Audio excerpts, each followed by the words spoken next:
The night was cold and quiet, but that silence was soon shattered by a distressing call to 911. At exactly 9 p.m., a concerned passerby reported seeing a young woman lying on the side of the road, wounded and barely moving. Several drivers, noticing something unusual on the road, pulled over. Their headlights illuminated a horrifying scene.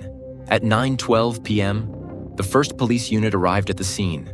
Officers quickly stepped out of their vehicle, their flashlights scanning the area. But by then, Lauren had already lost consciousness. She lay still, her lips turning pale, her breathing faint and unsteady. Minutes later, the wail of sirens pierced the air as paramedics rushed to the scene. They worked swiftly but carefully. As they lifted Lauren onto the stretcher, one of them checked her pulse, barely there, just a weak, fragile rhythm keeping her tethered to life. Her condition was critical. Time was running out. Dear viewers, please don't forget to like, leave a comment under the video, and subscribe to the channel so as not to miss new videos. This is very important to us. Join us as we explore the true crime case of Lauren Burke, who was born on December 30, 1989, in the quiet suburban city of Marietta, Georgia, where she spent her formative years surrounded by family.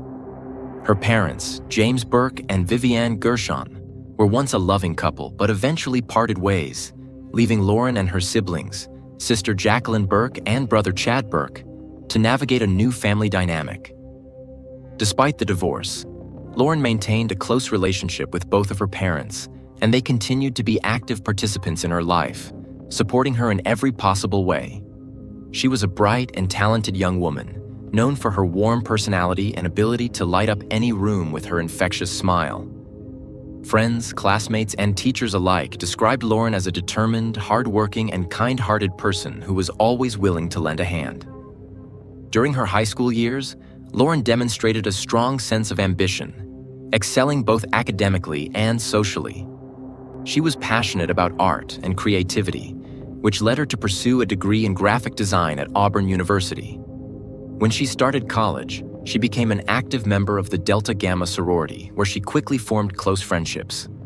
Beyond her involvement in Greek life, she was also a dedicated athlete, playing lacrosse with remarkable skill and dedication. Her involvement in various activities on campus made her well known among her peers. She was the type of person who left a lasting impression, whether in the classroom, on the field, or simply in casual conversations with friends. While still a high school student, Lauren met and began dating Sean McQuaid, a young man who would become a significant part of her life. Their relationship was one of mutual support and deep affection, and even after high school, their bond remained strong.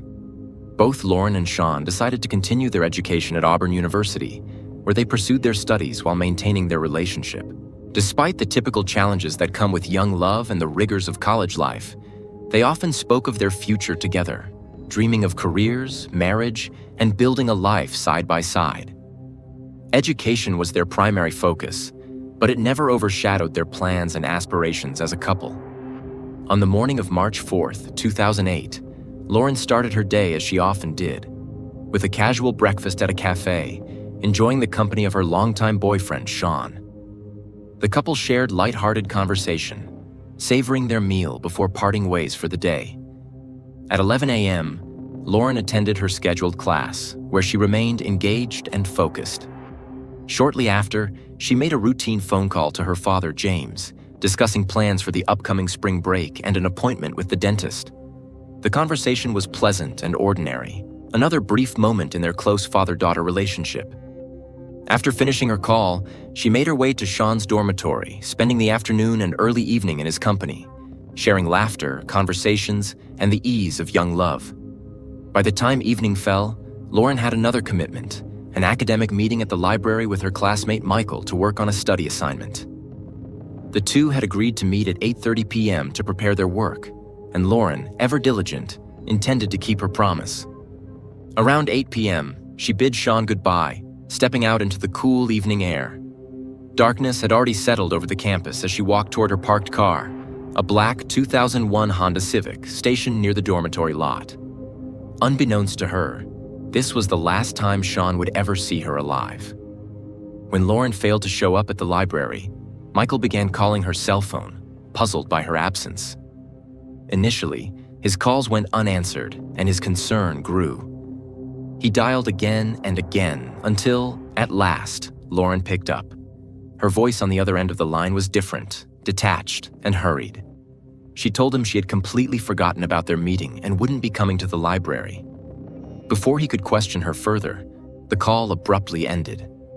Michael was left feeling uneasy, sensing that something was off, but unsure of what it could be. Shortly after, at approximately 9 p.m., a distressing call came through to 911. A passerby reported seeing an injured young woman lying on the road between the Farmville Baptist Church and Route 280 along Highway 147.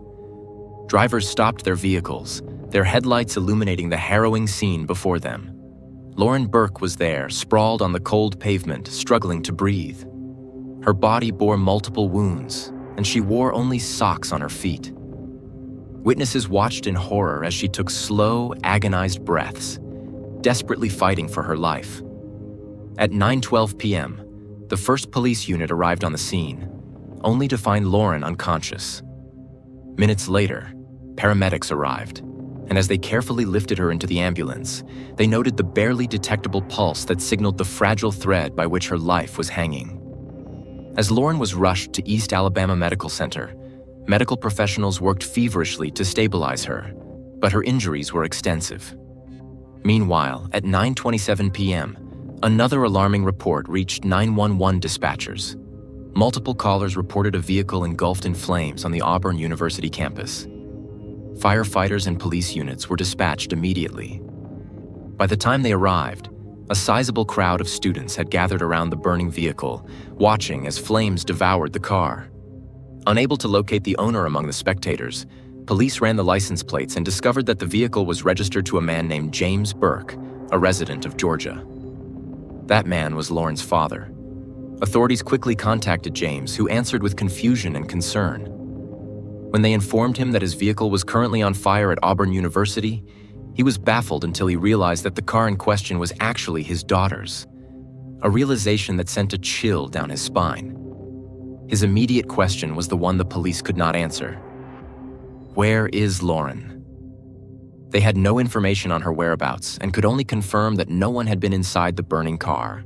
A sense of dread overtook James as he frantically began dialing his daughter's phone, but each call went unanswered. His anxiety intensified with every passing second. Desperate for information, he reached out to Lauren's friends, hoping that someone, anyone, could tell him where she was. But no one had seen her. No one knew about the car fire, and no one could explain why Lauren wasn't answering her phone. Realizing that something was terribly wrong, James then called his ex-wife, Lauren's mother, Vivian Gershon, praying that she might have some insight into their daughter's whereabouts. Lauren's mother didn't know anything about what had happened either. Overcome with growing panic, she tried reaching her daughter multiple times, but each call went straight to voicemail. At 9:40 p.m., in desperation, Vivian dialed Sean McQuaid, Lauren's boyfriend, hoping he had some answers. That was the moment Sean first learned that Lauren was missing and that her car had been found engulfed in flames. A surge of dread gripped him as he struggled to comprehend what was happening. Frantically, he began calling Lauren's friends and acquaintances, piecing together whatever he could about her last known movements. It was during these frantic calls that Sean discovered Lauren had canceled her library meeting with Michael, stating that she had forgotten about it. However, this explanation didn't sit right with him. He knew, without a doubt, that Lauren had not forgotten about her appointment. Just 2 hours earlier, as she left his dorm room, she had specifically mentioned heading straight to the library. As Lauren's family and friends scrambled for answers, unaware of the full extent of the tragedy, doctors at East Alabama Medical Center were engaged in a desperate battle to save her life. Unconscious, critically wounded, and without any form of identification, Lauren arrived as an anonymous patient, her identity unknown to the medical team working to keep her alive. Despite the best efforts of skilled professionals, the damage was too severe. The single gunshot wound had been fatal. The bullet, which had entered her body at close range before exiting, causing irreversible damage. An expert medical assessment concluded that the firearm's muzzle had been mere inches from her skin at the time the trigger was pulled. After approximately an hour of unrelenting efforts to stabilize her, Lauren succumbed to her injuries. She was pronounced dead, her promising life cruelly extinguished. While doctors fought to keep Lauren alive, law enforcement officials had begun piecing together the troubling puzzle. The connection between the unidentified young woman at the hospital and the burned-out car discovered on campus was quickly established. By comparing the missing owner of the charred Honda Civic with the latest victim admitted to the emergency room, authorities realized the horrifying truth. The girl who had not survived was none other than Lauren Burke. The following morning, March 5, 2008, Lauren's father, James Burke, traveled from Atlanta to officially identify his daughter's body. Grief and devastation overcame him as he confirmed what he had feared the night before. His daughter was gone. Word of Lauren's tragic death spread like wildfire across Auburn University, sending shockwaves through the student body and faculty. Auburn University administration released an official statement acknowledging the crime, expressing condolences, and urging students and staff to remain cautious. However, they also reassured the community that there was no immediate threat to student safety. Many of you and your parents have reached out with understandable concerns. At this time, there is no evidence to suggest any ongoing danger to campus residents, the statement read. Lauren's sorority, Delta Gamma, also issued a public statement mourning the unexpected and deeply disturbing loss of one of their own. The organization encouraged members of the Auburn chapter to fully cooperate with law enforcement, ensuring that authorities had every piece of information necessary to bring the perpetrator to justice. While Lauren's family and friends were left grappling with immeasurable grief, law enforcement officials were racing against time to uncover the identity of the person responsible. Investigators had two immediate priorities: determining how the brutal killing was connected to the car fire and establishing whether other students could be at risk. Police meticulously processed the area where Lauren had been found on the road, as well as the Auburn University parking lot where her vehicle had been burned.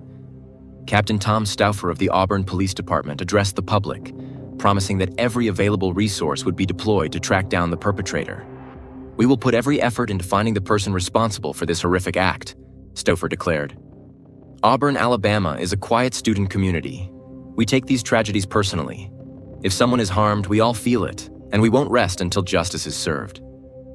In a further effort to incentivize cooperation, Alabama Governor Bob Riley announced a $10,000 reward for information leading to an arrest in Lauren Burke's case.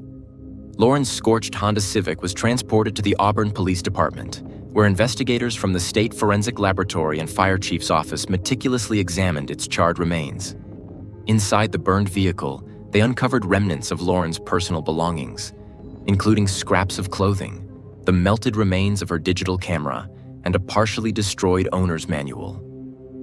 But the most significant discovery came from underneath the front seat: a .38 caliber bullet.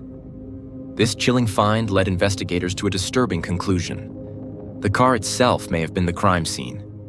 The evidence suggested that Lauren had been shot inside the vehicle, and the fire had been deliberately set to destroy crucial forensic traces. Determined to find answers, detectives launched an exhaustive series of interviews with Lauren's family, friends, and boyfriend. Yet, despite their best efforts, no one could name a single person with a motive to harm Lauren. Everyone they spoke with described Lauren as universally well-liked, with no known enemies or ongoing conflicts. Investigators also turned their attention to Sean, as he had been the last known person to see Lauren alive. His dormitory was thoroughly searched, but no evidence was found to suggest his involvement in the crime. Detectives then spoke to Michael, the classmate Lauren had planned to meet at the library. His testimony provided a new, eerie detail. When Lauren finally answered his phone call that night, he recalled hearing an unusual sound in the background, something resembling the steady hum of a moving vehicle. This revelation raised unsettling possibilities. Could she have been in a car with someone against her will? Was she attempting to communicate distress in the only way she could? As the investigation deepened, another alarming discovery emerged. At the same time, it emerged that someone had used Lauren's bank card several times shortly after she was found lying in the road. In all likelihood, the individual in possession of Lauren's bank card was directly involved in the horrific chain of events leading to her demise. With this crucial lead in hand, authorities immediately intensified their search for the suspect. However, Just as investigators were narrowing their focus, the case took a dramatic and unexpected turn. Less than 3 days after Lauren's passing, on the morning of March 7, 2008, at exactly 10 a.m., another shocking crime unfolded, this time in the parking lot of a Walmart supermarket in Newnan, Georgia, approximately 75 miles from Auburn. A man's sudden and violent attack on a 72-year-old woman as she was about to enter her vehicle. Without hesitation, rendering her momentarily disoriented, then issued a menacing, ordering her into the passenger seat. With calculated aggression, the assailant climbed into the driver's seat, preparing to flee the scene with his terrified victim. However, his escape did not go unnoticed. A keen-eyed bystander in the parking lot witnessed the attack unfold and promptly dialed the police while following the stolen vehicle at a safe distance. Realizing he was being observed and possibly pursued, the attacker panicked. He suddenly abandoned his plan, veering back into the Walmart parking lot, where he brought the car to an abrupt stop.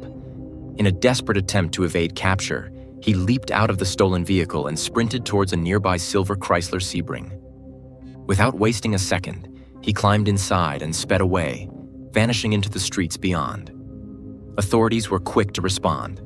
Within hours, a high-speed pursuit ensued, involving 4 determined police units tracking the fleeing Chrysler as it raced toward Columbus, West Georgia. The suspect showed complete disregard for public safety, weaving recklessly through traffic, endangering countless lives in a desperate bid to escape. During the chase, officers observed a sudden movement. The driver tossed an object out of the car window. Recognizing the potential significance of this discarded item, one of the trailing patrol units momentarily broke away to search the roadside. Their instincts proved correct. Lying amid the dirt and gravel was a .38 caliber revolver, an ominous discovery that could later play a pivotal role in the case. Meanwhile, the pursuit continued at breakneck speed, but fate was not on the suspect's side. His vehicle began to sputter, smoke billowing from beneath the hood. Within moments, the engine failed, forcing him to make a sudden stop in the middle of the roadway. Desperate, he swung open the car door in an attempt to flee on foot. But in an unfortunate twist of events, a police officer on a motorcycle, unable to react in time, crashed directly into the open door. The officer was hurled over the handlebars, landing hard on the pavement. Miraculously, he escaped serious injury, but his fall bought the suspect precious seconds to make a frantic dash into the dense forest lining the road. The wooded terrain provided an illusion of escape, but the manhunt was swift and relentless. Officers pursued him into the trees, tracking his movements with precision. Within moments, they closed in on him, tackling him to the ground and snapping handcuffs onto his wrists. The fugitive had nowhere left to run. The man in custody was soon identified as Courtney Lero Lockhart, born on October 20th, 1984. To those who had known him before, Lockhart had once been a carefree, fun-loving young man. However, his time in the military had altered him irreversibly.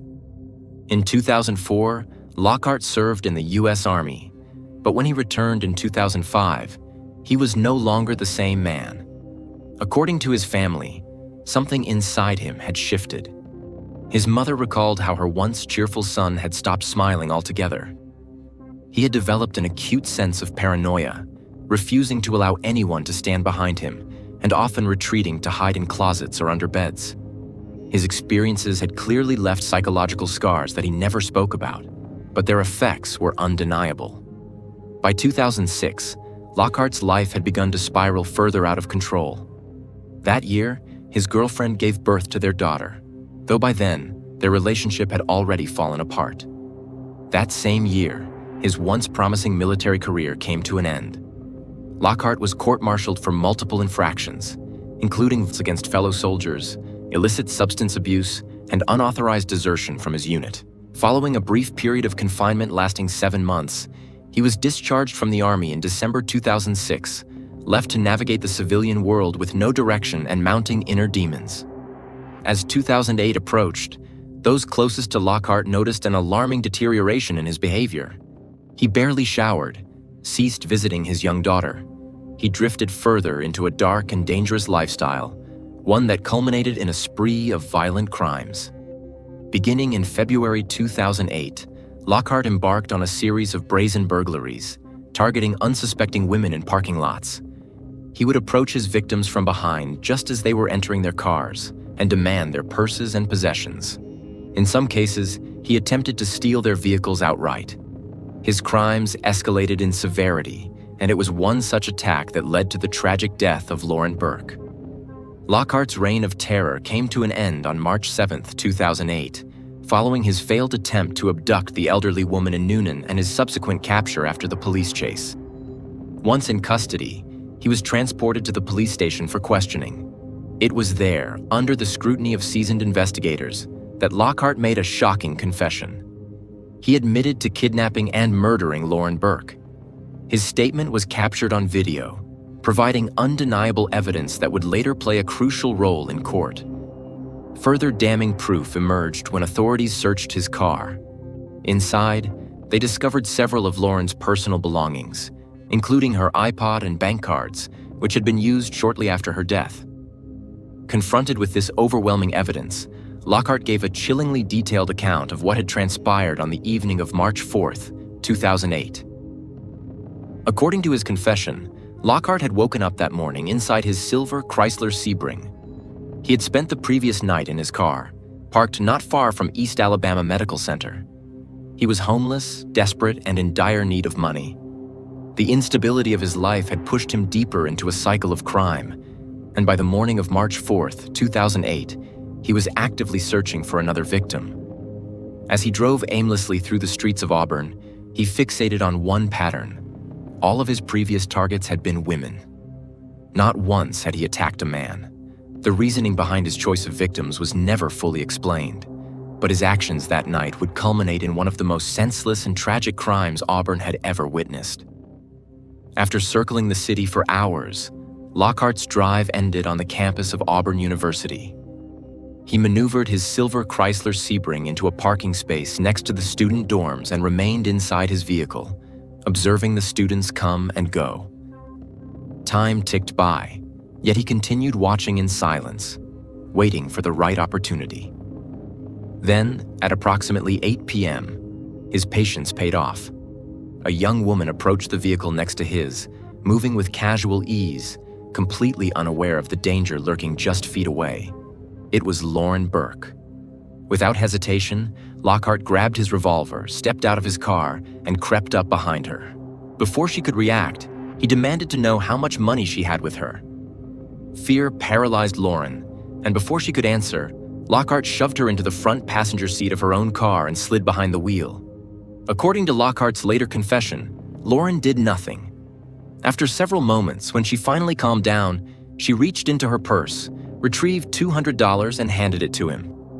She pleaded for her life, begging him to take the money and let her go. But Lockheart had no intention of stopping there. Instead, his demands escalated. He ordered Lauren to remove her shoes. Faced with the terrifying threat, she hesitated before complying, slowly taking off her shoes. According to Lockheart, there was only one reason for this horrifying command.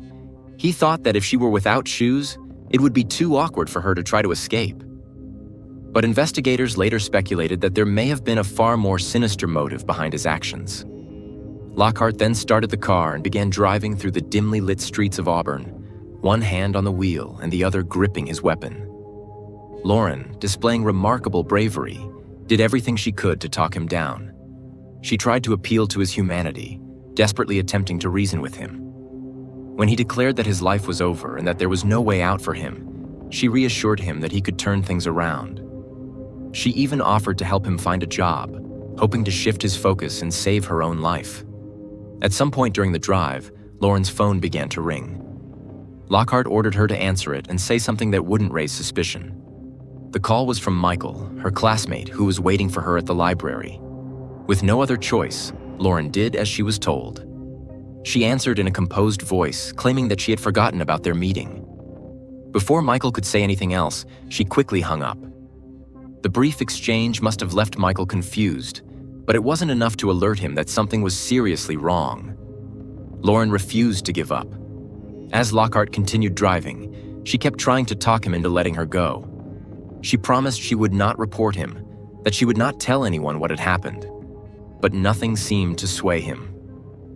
As they approached Highway 147, Lauren made a desperate last-ditch effort to save herself. The moment she saw an opportunity, she reached for the door handle and flung the car door open. But in that split second, Lockhart's gun discharged. Critically wounded, Lauren tumbled onto the pavement.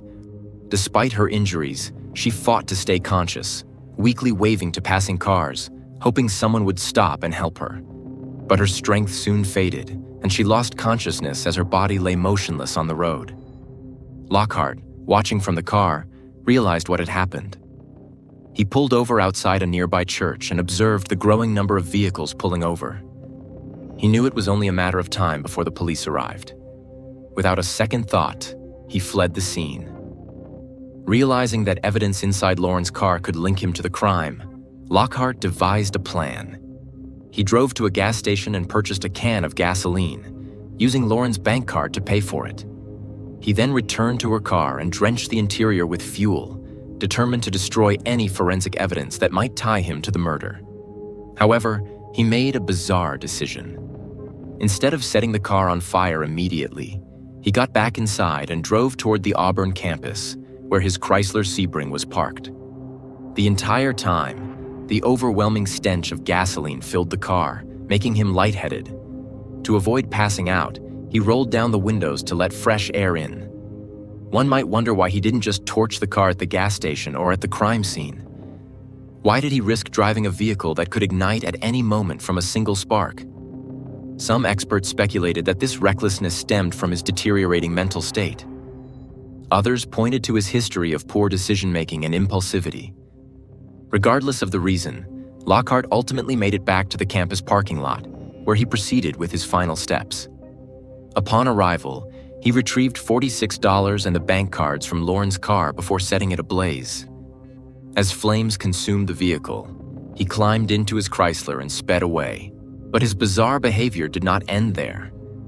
Instead of disappearing into the night, he drove to another gas station, once again using Lauren's stolen money to refuel. Then, unable to resist his own curiosity, he circled back to the campus once more to see if the fire had completely destroyed the evidence. Investigators would later find this behavior both brazen and reckless, indicative of someone who was losing control of their own actions. As detectives pieced together Lockhart's movements, they began questioning the accuracy of his statements. While he claimed that he had only forced Lauren to undress to prevent her from escaping, investigators were deeply skeptical. Given his history of crimes against women, it seemed more likely that he had far darker intentions, ones he had ultimately been unable to fulfill due to Lauren's sudden and courageous escape attempt. Investigators had serious doubts about Lockhart's claim that Lauren was shot by accident. It seemed implausible, especially given his background. On March 9, 2008, Lauren's family and friends gathered to say their final goodbyes, devastated by the loss of the young woman whose life had been stolen so cruelly. That same day, investigators conducted a second round of questioning with Lockhart, pressing him further on his version of events. The next day, formal charges were brought against him, including capital murder, kidnapping, and robbery. Prosecutors wasted no time in preparing for trial. The trial began on November 8, 2010. Lockhart's defense attorneys argued that his actions were the result of a mental illness caused by his military service. They insisted that he suffered from severe psychological trauma and that Lauren's death was the result of a tragic accident. According to court documents, Lockhart entered a plea of not guilty by reason of insanity. The defense also attempted to portray him as an emotionally stunted and immature individual whose actions were not premeditated. However, prosecutors sought to counter this narrative, arguing that his pattern of violent behavior and prior crimes demonstrated intent and awareness of his actions. The state made an effort to introduce evidence of Lockhart's previous offenses, including his discharge from the military, his string of carjackings, and his history of attacking women.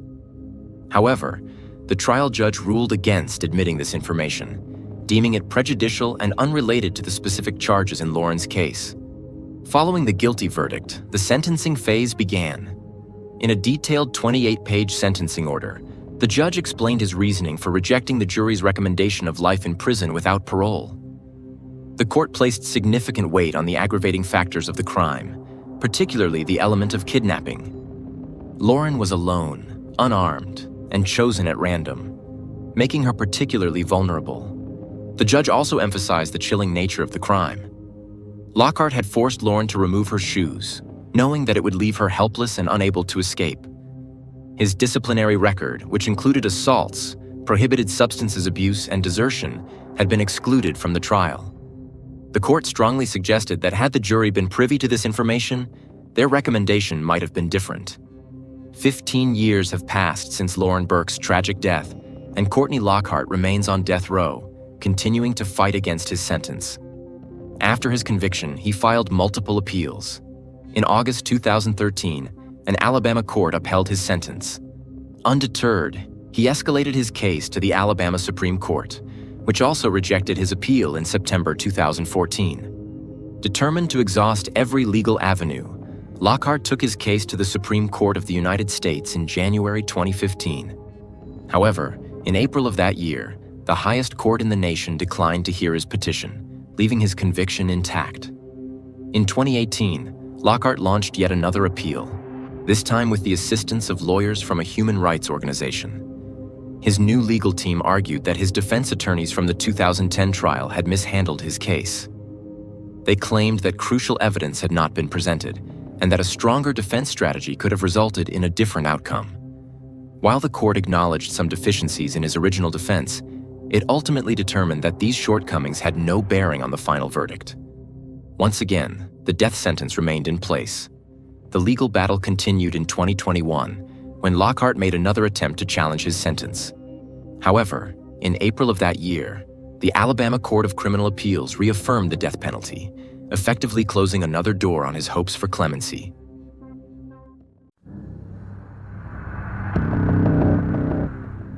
Early in the morning, local firefighters were dispatched to Acorn Woods Park following an emergency call from a concerned individual who reported detecting a strong smell of smoke near one of the park's picnic spots close to the shoreline of Grapevine Lake. Upon arrival, fire crews quickly located the source of the smoke, a backpack engulfed in flames. While extinguishing the fire, firefighters made a shocking and unexpected discovery. Partial human remains were concealed within the charred remains of the backpack. Authorities swiftly sealed off the entire area, establishing a perimeter as a crime scene. Soon afterward, forensic investigation teams arrived on site to conduct a thorough examination. Although the remains couldn't immediately be identified due to the severe damage, the condition of the discovery clearly indicated foul play. Investigators quickly concluded that they were dealing with a deliberate attempt to destroy evidence of a serious crime. Today, we'll dive into a true crime case and examine a photo of Jackie Vandegrift, who was 24 years old at the time of the events. She was, by all accounts, a bright, motivated, and empathetic individual whose early life set the stage for a young woman determined to make a positive impact on the world around her. Born into a family that valued curiosity and compassion, Jackie spent much of her childhood in a tight-knit household where open dialogue, encouragement to explore a wide array of interests, and a strong sense of community engagement were all part of everyday life. Friends who knew her from an early age would often comment on her inquisitive nature. She never seemed satisfied with the superficial explanation of anything, whether that was a simple recipe her mother was preparing or a more complex scientific phenomenon she read about in a book from the local library. This inherent curiosity ultimately blossomed into a keen passion for health and wellness, an area that would define much of her focus in later years. Still, she wasn't just content to think about how nutritional science worked in theory. She wanted to see it in action, turning meals into a creative enterprise by adding different herbs and spices, all while meticulously studying the nutritional content of each ingredient. This early immersion in the art and science of food was more than just a passing hobby. It was the seed of a lifelong ambition that would guide her academic path. By high school graduation, she had already mapped out a plan for her academic journey, applying to schools that offered strong programs in health, nutrition, or related fields. Her letters of recommendation glowed with praise for her altruism and drive, and it wasn't surprising that she garnered acceptance offers from multiple institutions. Although college life can be daunting for many students transitioning to a new environment, Jackie adapted with relative ease when she enrolled at Texas Woman's University. She chose Texas Woman's University for its solid reputation in fields related to health sciences and for the close-knit feeling of the campus community, which reminded her of the supportive environment she valued so deeply at home. Freshman year found her living in the dorms, embracing the new sense of independence that came with being away from her parents for the first time. However, she did not squander her newfound freedom on reckless acts or parties devoid of meaning. Instead, she dove into her studies, joined academic clubs focusing on nutrition and dietetics, and even volunteered with organizations that provided meal services to local residents in need. It wasn't rare for Jackie to spend late nights in the library, poring over texts about human anatomy, micronutrients, and the psychological aspects of food consumption, all the while jotting down her personal reflections on how diet shapes people's quality of life. But she wasn't a recluse. She maintained a social presence as well. Her friends remember group lunches in the campus dining hall where Jackie, with a disarming sparkle in her eyes, would gently guide them toward healthier meal choices, explaining the merits of whole grains or the significance of protein and muscle repair without ever sounding condescending. Sophomore year gave Jackie additional momentum as she continued to refine her academic focus and also took on leadership roles in student organizations devoted to community welfare. She coordinated small-scale workshops on making healthy, budget-friendly meals, especially directed at college students who often complained about surviving on instant noodles. Outside of campus, Jackie found part-time work in a local cafe that prided itself on healthy menu offerings, including salads, smoothies, and vegan treats. The job suited her perfectly. It allowed her to interact with customers from all walks of life, each with different preferences and stories, and she relished the chance to be immersed in an environment that valued wellness. Colleagues at the cafe would later recount that she was the first one to arrive for her shifts, always wearing a cheerful smile and prepared to help wherever needed. Throughout these formative college years, Jackie also kept a close bond with her family. She phoned her parents regularly to share updates about her classes and campus events, and she even scheduled weekend visits home when her workload allowed.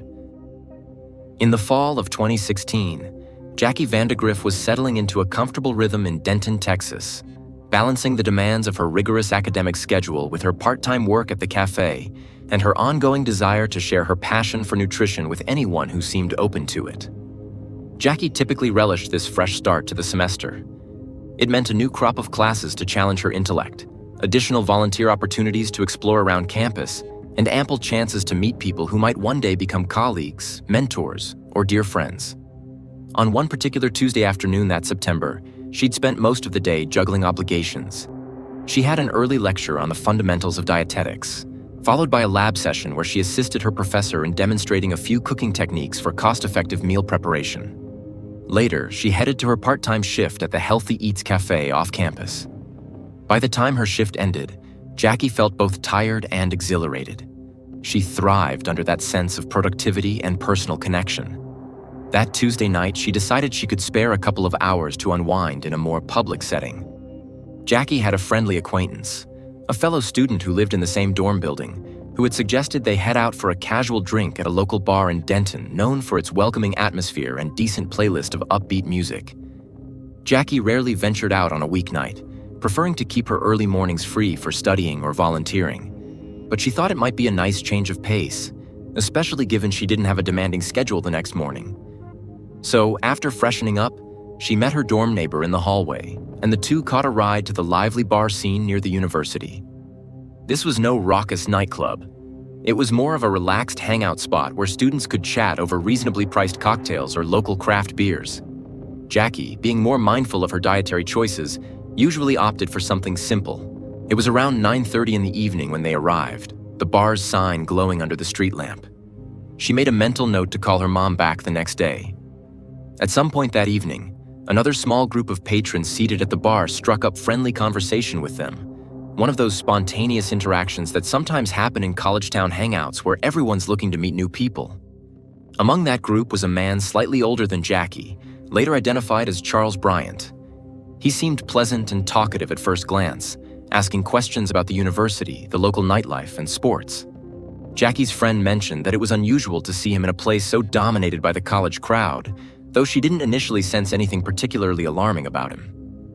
Jackie, who had a wide comfort zone when it came to chatting with strangers, especially if they showed an interest in health, nutrition, or just life in general, engaged in polite conversation.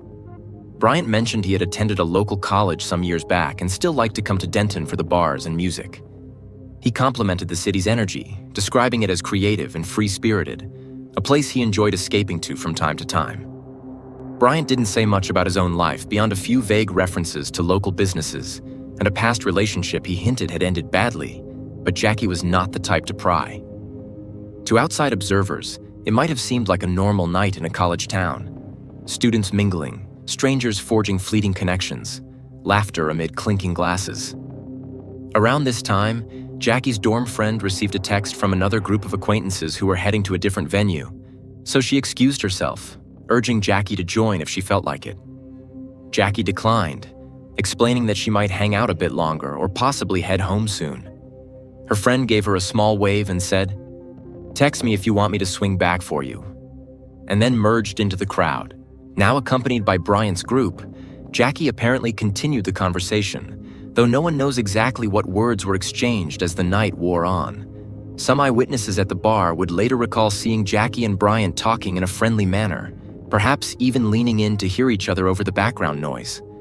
Others remembered that the small group had partially dispersed, leaving Jackie and Bryant to chat alone. The bar's security cameras, though not capturing audio, showed them switching from the back table to a couple of stools near the bar, ordering additional drinks. Jackie's posture was relaxed, her usual open demeanor suggesting she felt comfortable enough, not threatened or uneasy. Around midnight, phone records and witness statements indicated that Jackie might have sent a couple of text messages to a friend, referencing the fact that she was at the bar with new people and might join her friend's group soon if time allowed. There was nothing in those messages to suggest fear or alarm, just Jackie's typical courtesy of keeping people updated on her whereabouts. Closing time at the bar approached. Denton bars often shut their doors around 2 a.m. During that final hour, bartenders started to do their routine checks, making sure no one was getting overly intoxicated. Jackie's face was still illuminated by the neon lights and the occasional flicker of her phone screen as she typed. Several witnesses remembered her parted from Bryant's group for a short while, possibly to charge her phone near the bar or chat with someone else. Then, toward the end of the night, the security footage revealed Jackie and Bryant leaving together. The next morning, Jackie's friends noticed her absence in classes and tried reaching her via text. At first, it wasn't entirely alarming. Students occasionally overslept or had to skip for personal reasons. But as the day progressed, unanswered texts started to worry her closer acquaintances. Her mother's calls also went straight to voicemail. A few of Jackie's friends assumed she might simply be extra busy, or maybe she was volunteering somewhere off campus. However, as evening arrived, concern grew. By late Wednesday, the rumor mill around campus started churning. Someone mentioned that earlier that morning, there had been police activity in a park near Grapevine Lake, Acorn Woods Park, about a half-hour drive away from Denton. A small group of Jackie's classmates who were particularly worried about her well-being tried contacting campus security, noting that it was uncharacteristic for Jackie to be out of touch for so long.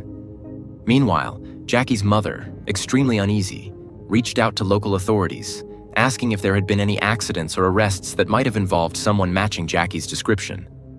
No definitive information came forth immediately, but a sense of dread amplified by vague, swirling rumors that a body had been discovered in the vicinity of Grapevine Lake. What actually transpired in those early hours of the morning, after Jackie left the bar with Bryant, remained unclear for quite some time.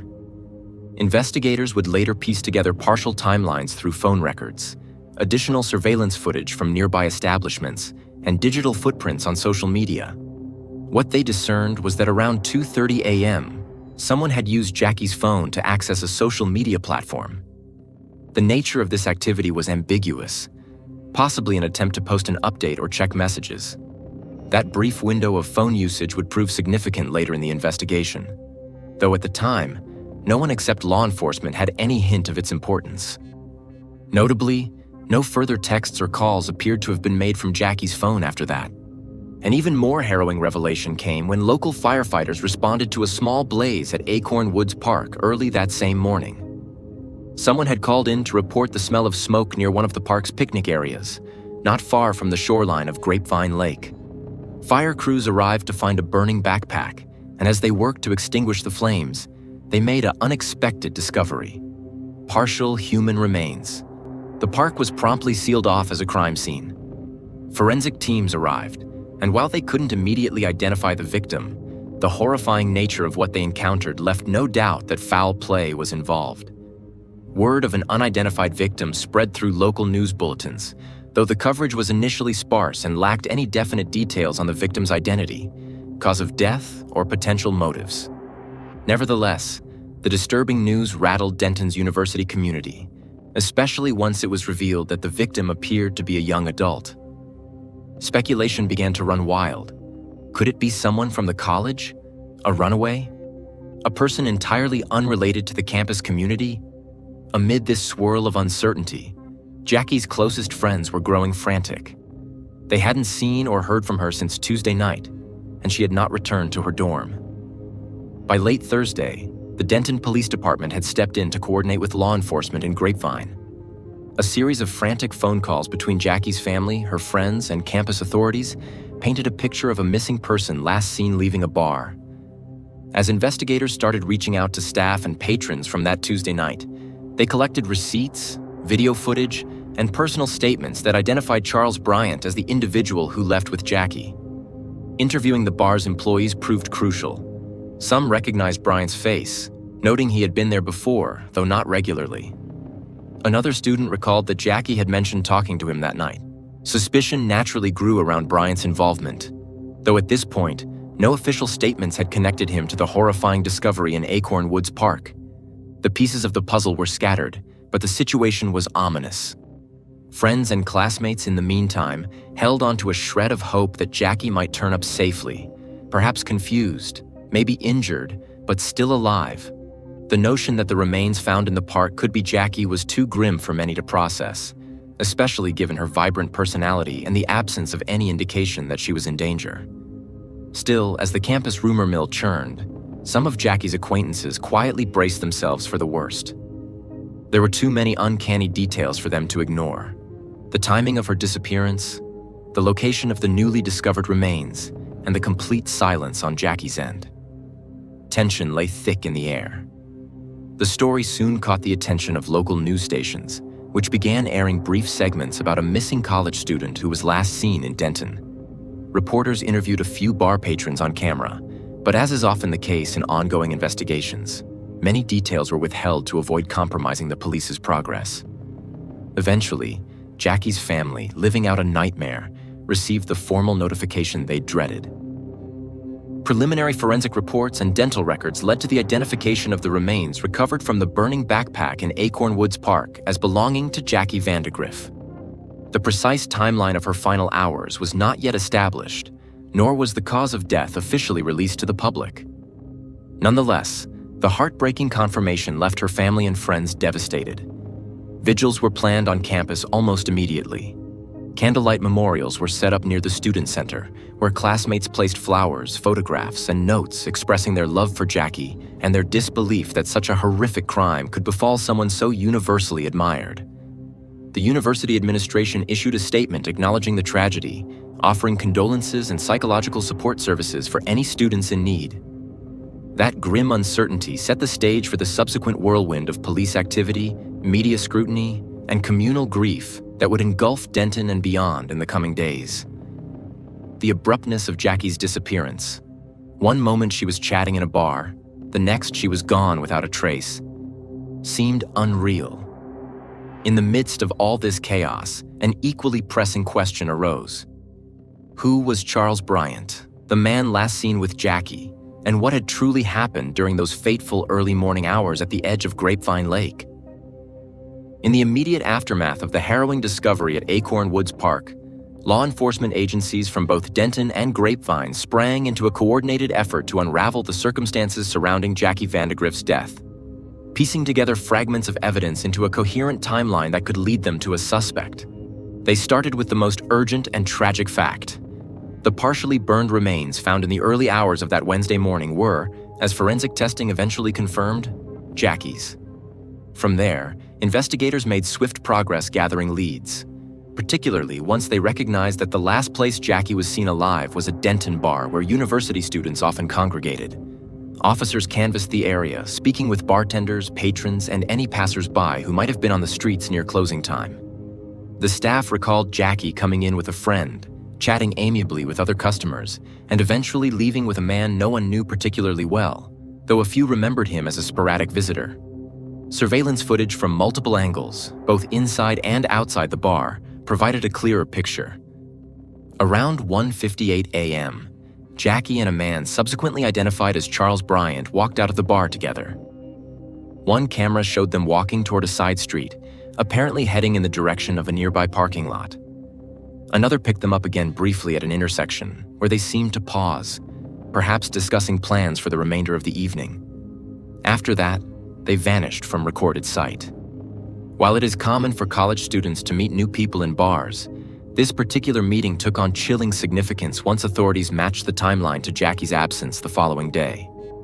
They intensified their focus on Charles Bryant, who, according to preliminary background checks, was 30 years old, older than the typical undergraduate crowd, and not a current student at the university. Some bar patrons had overheard him mention that he liked Denton's nightlife scene, though he was known only in passing by a few regulars. Detectives questioned one or two individuals who had spoken with Bryant that night. They described him as friendly enough, but with an underlying edge they couldn't quite pinpoint. Within a few days, those same detectives succeeded in locating Bryant's residence, a modest space in an apartment complex on the outskirts of Denton. They approached cautiously, aware that this encounter could provide them crucial evidence or, in a worst-case scenario, place them in danger if Bryant turned out to be violent or armed. In these initial interviews, Bryant did not immediately present himself as evasive or confrontational. In fact, he appeared somewhat cooperative. He admitted to having spoken with Jackie that evening, but asserted that they parted ways shortly after leaving the bar, claiming she had changed her mind about going somewhere else with him, deciding instead to head back toward campus or possibly to meet another friend. Despite his calm outward demeanor, investigators noted inconsistencies in his statements, especially concerning the timeline between 2 a.m. and sunrise. As law enforcement continued to analyze phone records, they saw that Jackie's phone had been active on a social media platform shortly after 2:30 a.m. The signal pinged off a cell tower not too far from Grapevine Lake. This discovery dealt a significant blow to Bryant's claim that Jackie had ended their interaction near the bar. One detective described it as a clear sign that Jackie, or at least her phone, had traveled away from the university area toward Grapevine in the time period Bryant insisted he was no longer with her. Investigators also found the fact that her phone went silent shortly thereafter especially suspicious. A warm, communicative person like Jackie was not prone to abruptly halting all communication without explanation, particularly given she was on friendly terms with many people who might message her late into the night. That phone record detail, combined with a few other data points, such as surveillance footage from a gas station between Denton and Grapevine that appeared to show a car resembling Bryant's, began to solidify a crucial link between Jackie's disappearance and Bryant's possible involvement. However, law enforcement needed more than speculation and digital breadcrumbs to make a formal arrest, so they set out to gather as much corroborating evidence as possible. One step involved analyzing any digital footprint Bryant might have left. Police acquired warrants to examine his phone and social media history, sifting through calls, texts, and location data that could anchor him at the park where Jackie was found. Early findings revealed that Bryant's phone had either been turned off or put into airplane mode for a conspicuous window of time in the same early morning hours that Jackie's phone last recorded activity. Investigators interpreted this as a potential attempt to hide his movements, or else at least cut off digital traces. They also discovered that Bryant had conducted a number of internet searches that, in context, raised eyebrows. Queries about disposal methods, fires, or other grim subjects. While individuals might search for odd topics out of pure curiosity, the time and date stamps of these searches, combined with Jackie's time of death, struck the detectives as far too coincidental. Moreover, in re-interviews, bar personnel who saw the two together contradicted certain parts of Bryant's initial story, especially the assertion that Jackie had left him within minutes. Witnesses recalled them both still present more than half an hour after Bryant claimed she was gone. Slowly but steadily, a pattern of deception on Bryant's part began to take shape. As the investigation deepened, a darker profile of Charles Bryant emerged. According to law enforcement, he had a prior history of troubling behavior, including 1 or 2 run-ins that didn't initially appear serious enough to merit strict legal consequences. Neighbors mentioned they had found him standoffish and temperamental, but never overtly dangerous. Nothing that screamed immediate threat. Yet an ex-girlfriend of Bryant's stepped forward, alleging that he had once exhibited obsessive or even stalker-like tendencies, going so far as to threaten her when she tried to sever ties. Detectives interviewed the ex-girlfriend thoroughly, looking for parallels in Bryant's reported behavior and his more recent interactions. Even though her testimony was largely anecdotal, it underscored a possible capacity for harm lurking beneath Bryant's seemingly casual facade. The question now was how to connect these past behaviors concretely to Jackie's final hours. Forensic teams were also busy scrutinizing the remains discovered at the park, analyzing physical clues like soil and vegetation samples, ashes from the burned backpack, and even footprints found near the scene. Although the area around Grapevine Lake was often frequented by joggers, families, and late-night visitors, the part of Acorn Woods Park where Jackie's remains were discovered was relatively secluded. The soil composition there was distinct enough to cling to certain types of shoes. Investigators eventually sent soil and ash samples to specialized labs, hoping to match them with anything recovered from Bryant's possessions or vehicle. Meanwhile, a separate branch of forensic investigation sought to ascertain the precise cause of Jackie's death and whether it had taken place on the site or if she had been transported there post-mortem. The initial findings, cloaked in official secrecy, pointed to homicide, though the full autopsy report took time to complete. Authorities dripped out only small amounts of information to the public. They refrained from releasing the explicit details, aware that holding certain facts back could help them identify genuine leads versus false confessions or sensational tips. Into this tense environment came the revelation that Bryant might have used Jackie's credit or debit card after her disappearance, a digital transaction that, while small, was caught by automated banking security systems. If true, this would be a critical piece of evidence, placing Bryant in direct possession of Jackie's personal belongings at a time he claimed to have parted ways with her. Detectives tracked the purchase to a convenience store not far from Grapevine, obtaining the store's surveillance footage as well. Though the footage itself was somewhat grainy, it captured an image of a man strongly resembling Bryant at the exact moment of the transaction. Armed with mounting evidence, phone location data, witness contradictions, suspicious internet searches, possible illegal use of Jackie's financial card, and the glaring timeline inconsistencies, investigators felt they were approaching the threshold necessary to issue an arrest warrant. District attorneys worked closely with the police, ensuring that they could build a strong enough case to secure a charge that would stick, rather than relying on circumstantial evidence alone. The final piece of the puzzle, or at least the one that sealed Bryant's fate in the eyes of law enforcement, arrived when forensics match linked items found at Bryant's apartment to the park scene. Investigators had seized several pieces of clothing, shoes, and cleaning supplies during a search of his residence. Streaks of a suspicious substance on one pair of shoes were confirmed to be consistent with the soil type in Acorn Woods Park, and there were faint traces of what might have been human biological evidence on them. Additionally, investigators found a half-empty container of lighter fluid tucked away in a closet. While not a crime in itself to own lighter fluid, the timing and context, especially the presence of a partially burned backpack at the crime scene, pushed detectives to interpret it as part of a larger effort to destroy evidence. At this juncture, law enforcement felt confident they had enough probable cause to place Bryant under arrest. They located him once again, this time at a local gym where he claimed he was trying to maintain his routine amid the swirling rumors and accusations. The arrest was reportedly uneventful from a physical standpoint. Bryant surrendered quietly, accompanied by the tight-lipped stares of onlookers who had no idea what was unfolding in the small lobby area that day.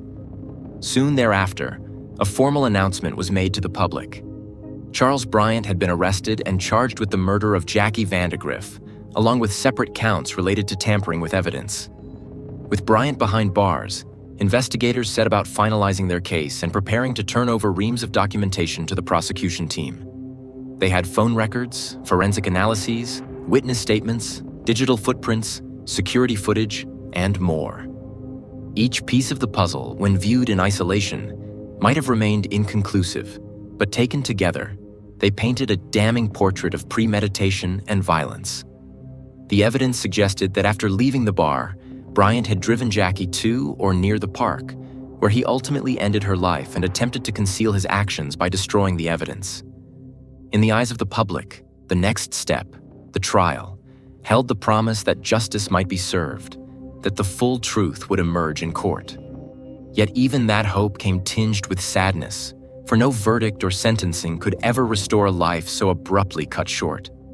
Nevertheless, the moment Bryant was taken into custody, the city of Denton felt a collective exhale as if the worst immediate threat had been contained. The stage was now set for the legal battle ahead, and while the arrest answered one urgent question, who likely killed Jackie, it opened a dozen more about why it had happened. During the months leading up to Charles Bryant's trial, speculation ran high throughout Denton, with prosecutors working meticulously to ensure that Jackie Vandegrift's killer faced the full force of the law. They curated a formidable case from digital forensics, eyewitness accounts, and physical evidence tying Bryant to both Jackie's disappearance and the horrific scene in Acorn Woods Park. At the preliminary hearings, Bryant's defense attempted to sow doubt by claiming that Jackie's death resulted from an accidental altercation gone tragically wrong. Despite these efforts, the evidence suggested a far more deliberate act. Investigators presented detailed cell phone records indicating that Bryant traveled toward Grapevine Lake with Jackie, plus surveillance footage showing him purchasing lighter fluid in the hours before the remains were discovered. Experts testified that the injuries Jackie sustained could not have arisen from a mere accident, and they painted a vivid picture of Bryant's attempts to conceal his guilt. During the trial, the prosecution employed a methodical narrative to demonstrate Bryant's intent. They detailed his suspicious internet searches, his possession of Jackie's personal belongings, and his documented lies to law enforcement. After extensive deliberations, the jury found Bryant guilty of murder and evidence tampering. The judge, referencing the heinous nature of the crime, sentenced him to life in prison without the possibility of parole for the murder charge, along with additional time for the tampering conviction. Ashley's friends from the church community started to worry when they couldn't get in touch with her. She was usually always responsive, so her sudden silence seemed unusual. Their concern grew even more when they arrived at her home on Tennyson Road. No matter how many times they knocked on the door or rang the doorbell, there was no answer. Anxious and unsure of what to do next, they decided to call the police. By 4 p.m., law enforcement officers arrived at the scene. Assessing the situation and recognizing a potential threat, the police made the urgent decision to force entry into the house. Inside, they discovered a tragic scene. A woman was found unresponsive, showing clear signs of harm. There was nothing the officers could do except officially pronounce her dead. Dear viewers, please don't forget to like, leave a comment under the video, and subscribe to the channel so as not to miss new videos. This is very important to us. Today, we will explore a real and deeply tragic story that shook an entire community. Born on July 25, 2002, in the picturesque town of Vernon, British Columbia, Ashley Wadsworth was the youngest of two daughters in the loving family of Kenneth Wadsworth and Christy Jandron. From an early age, Ashley exuded warmth, kindness, and a curiosity about the world around her. She had an adventurous spirit and a deep appreciation for life, embracing every opportunity to explore and learn. With a natural ability to connect with others, she formed strong bonds with her family and friends, who cherished her deeply. Ashley excelled academically and socially throughout her school years. She had a radiant personality that drew people toward her, making her well-liked by peers and adults alike. After graduating from high school, she had ambitious plans to further her education. But beyond academics, Ashley had a vibrant range of interests. She found solace in art, losing herself in painting and sketching, and she relished the excitement of outdoor activities. Skiing down snowy slopes, swimming in crystal-clear lakes, playing tennis on bright summer afternoons, she was always in search of new adventures. Vernon, a charming town nestled about 270 miles northeast of Vancouver, had a population of approximately 43,000 residents. Despite its scenic beauty and the tight-knit community it offered, Ashley longed for more. She dreamed of breaking free from the confines of her small hometown, eager to experience different cities and immerse herself in foreign cultures. Above all, she had an unwavering desire to visit the United Kingdom. This was not a fleeting whim or a passing fancy. It was a dream she had nurtured for years. When Ashley was around 12 years old, she did not yet have a smartphone like many of her peers. Unlike other kids who scrolled through social media on their personal devices, Ashley had to rely on the family's laptop to keep up with the online world. Through this, she frequently browsed social media, observing her classmates' digital interactions and occasionally connecting with new people herself. She quickly learned that it was not unusual to add dozens of friends or strike up conversations with strangers from across the globe. In 2015, one of Ashley's friends from Vernon introduced her to an English boy named Jack Seal via an online platform. At the time, Ashley was only 12 years old while Jack was 16. Unlike many of her peers, Ashley had always been captivated by the idea of distant places, new cultures, and unfamiliar landscapes. The fact that Jack lived thousands of miles away in a country she had always dreamed of visiting only fueled her curiosity further. To her, he was more than just another online friend. He was a glimpse into a different world, a gateway to the places she longed to explore. Jack lived with his mother in Chelmsford, a city with a population of about 180,000, located roughly an hour's drive from London. Unlike Ashley, who was outgoing and full of life, Jack was more reserved. His primary interest seemed to revolve around social media, where he spent most of his time interacting with people online. Their personalities were different, but the contrast intrigued Ashley. Their 3.5-year age gap initially seemed insignificant, as their bond was purely virtual. They started as pen pals, exchanging messages daily. Over time, their connection deepened, and before long, Ashley began mentioning Jack in conversations with her family, her parents, and her older sister, Haley. Ashley's parents, Christy and Kenneth, had been divorced for some time, but they maintained a stable relationship with their children. While Ashley's father remained largely indifferent to her online friendship, her mother was more skeptical. Christy was wary of the developing relationship, fearing that Ashley was being misled.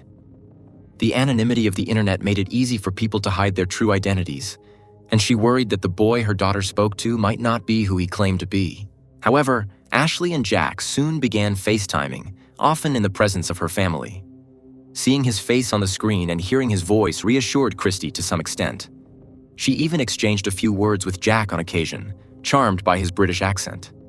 She hoped that Ashley's fascination with him would eventually fade, but instead, their connection only grew stronger. For the next 7 years, Ashley and Jack maintained a long-distance relationship. They texted each other throughout the day and spoke on video calls late into the night. Occasionally, they quarreled, sometimes ceasing communication for short periods, but they always found their way back to each other. Jack frequently sent Ashley gifts: clothes, teddy bears, jewelry, a stylish purse, and even money on occasion. His name and face became a constant presence in the Wadsworth household. Due to the 8-hour time difference, Ashley would wake up before dawn to talk to Jack, while he would stay up late at night, waiting for her calls. Over time, they both began to share a mutual dream, to one day meet in person. However, for now, they remained images on a screen, voices transmitted across the miles, longing for the day they could finally embrace. When Ashley turned 15, she broached the subject with her mother. She wanted to travel to England to meet Jack. Christy was horrified by the idea. She could not fathom allowing her teenage daughter to fly across the world to visit a boy she had never met in real life. The answer was a firm and resounding no. Ashley was heartbroken but remained determined. She reassured Jack that no matter what, she would visit him when she turned 18 and could make her own decisions. As they grew older, tensions in their relationship escalated. The most frequent cause of their arguments was Jack's increasing jealousy. He became possessive, fearing that Ashley might develop feelings for someone closer to home. Whenever she spent time with her male classmates, Jack grew insecure, convinced that she would eventually lose interest in him. Ashley constantly reassured him of her love, but his suspicions never truly faded. At times, their arguments reached a breaking point. When Jack's jealousy became overwhelming, Ashley would block him from contacting her, hoping to gain some peace. But Jack was relentless.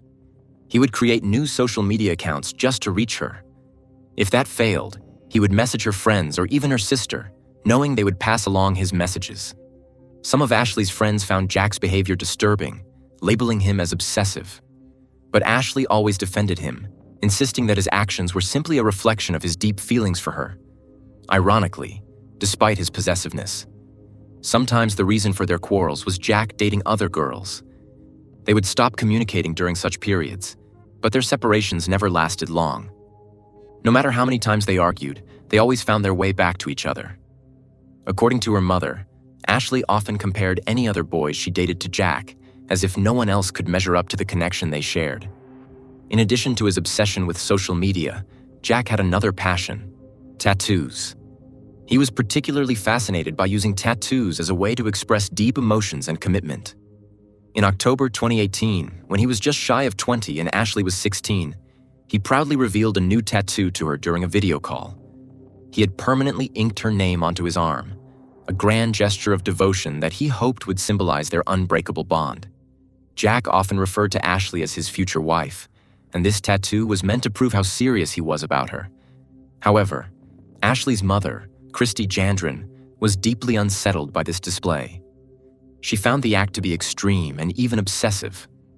She strictly forbade Ashley from ever getting a tattoo with Jack's name, but Ashley reassured her mother that she had never considered doing so. Still, the relationship with Jack was becoming increasingly unstable. His controlling tendencies were beginning to manifest in more obvious ways, even from a distance. Ashley, young and deeply infatuated, did not fully grasp the significance of these warning signs. Rather than feeling alarmed, Ashley mistook this reckless act for a dramatic declaration of love. She interpreted it as an extreme, albeit passionate, expression of his feelings for her. Over time, she began to hide certain aspects of Jack's behavior from her loved ones, shielding them from the darker side of their relationship. By 2020, Ashley had turned 18, and her perception of Jack began to shift slightly. She started receiving unexpected phone calls from women who had also been involved with Jack. These women recounted troubling stories about their experiences with him. One woman, in a frantic voice, told Ashley that Jack had prevented her from leaving his house and begged Ashley to intervene, hoping she could calm him down. This revelation was deeply unsettling, but Ashley was still under Jack's influence. Although Jack occasionally dated other women, he never seemed to make an effort to hide it. Or at least Ashley thought so. She did not yet realize that Jack was an expert manipulator, skilled at making her believe she was the only one who truly mattered to him.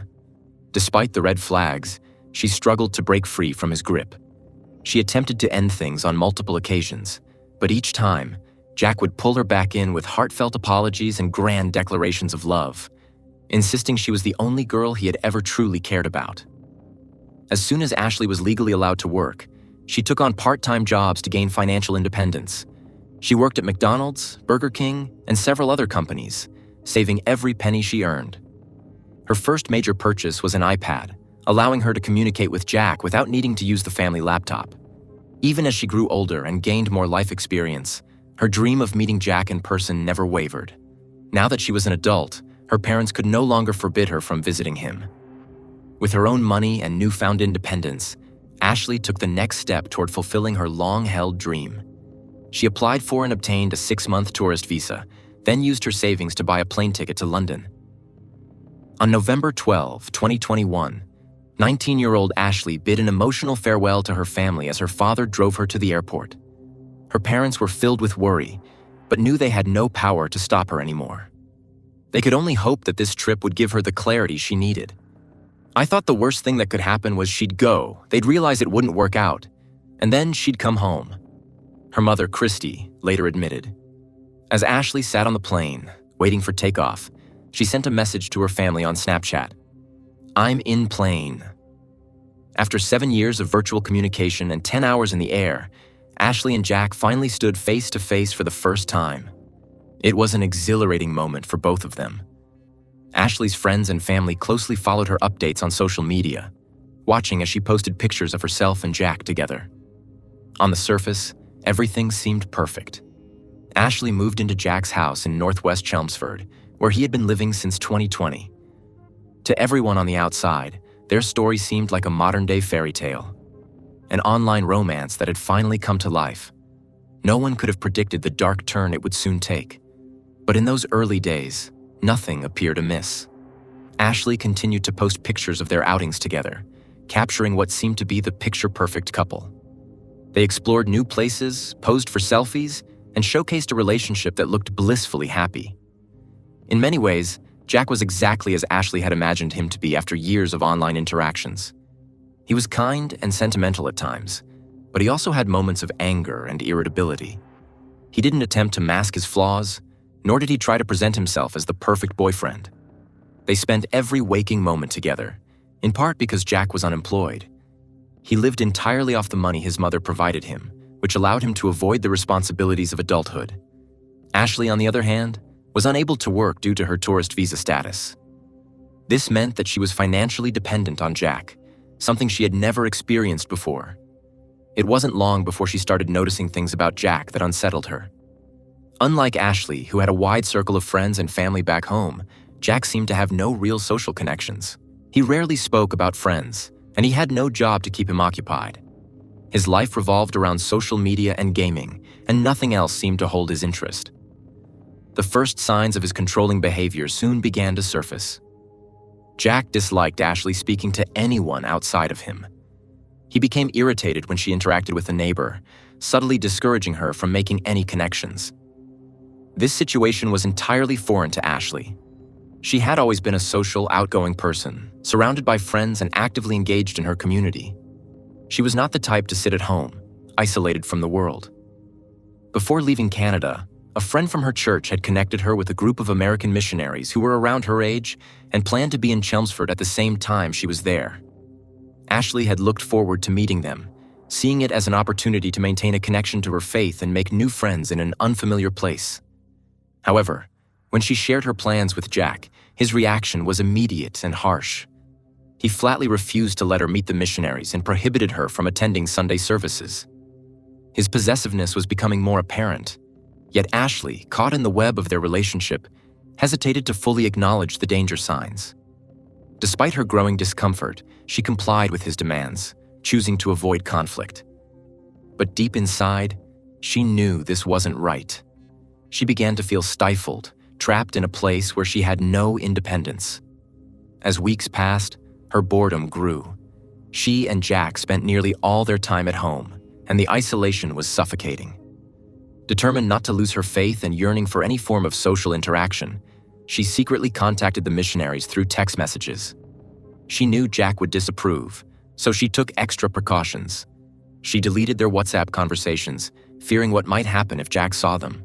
She had learned by now that Jack constantly checked her phone, going through her messages and monitoring her activity.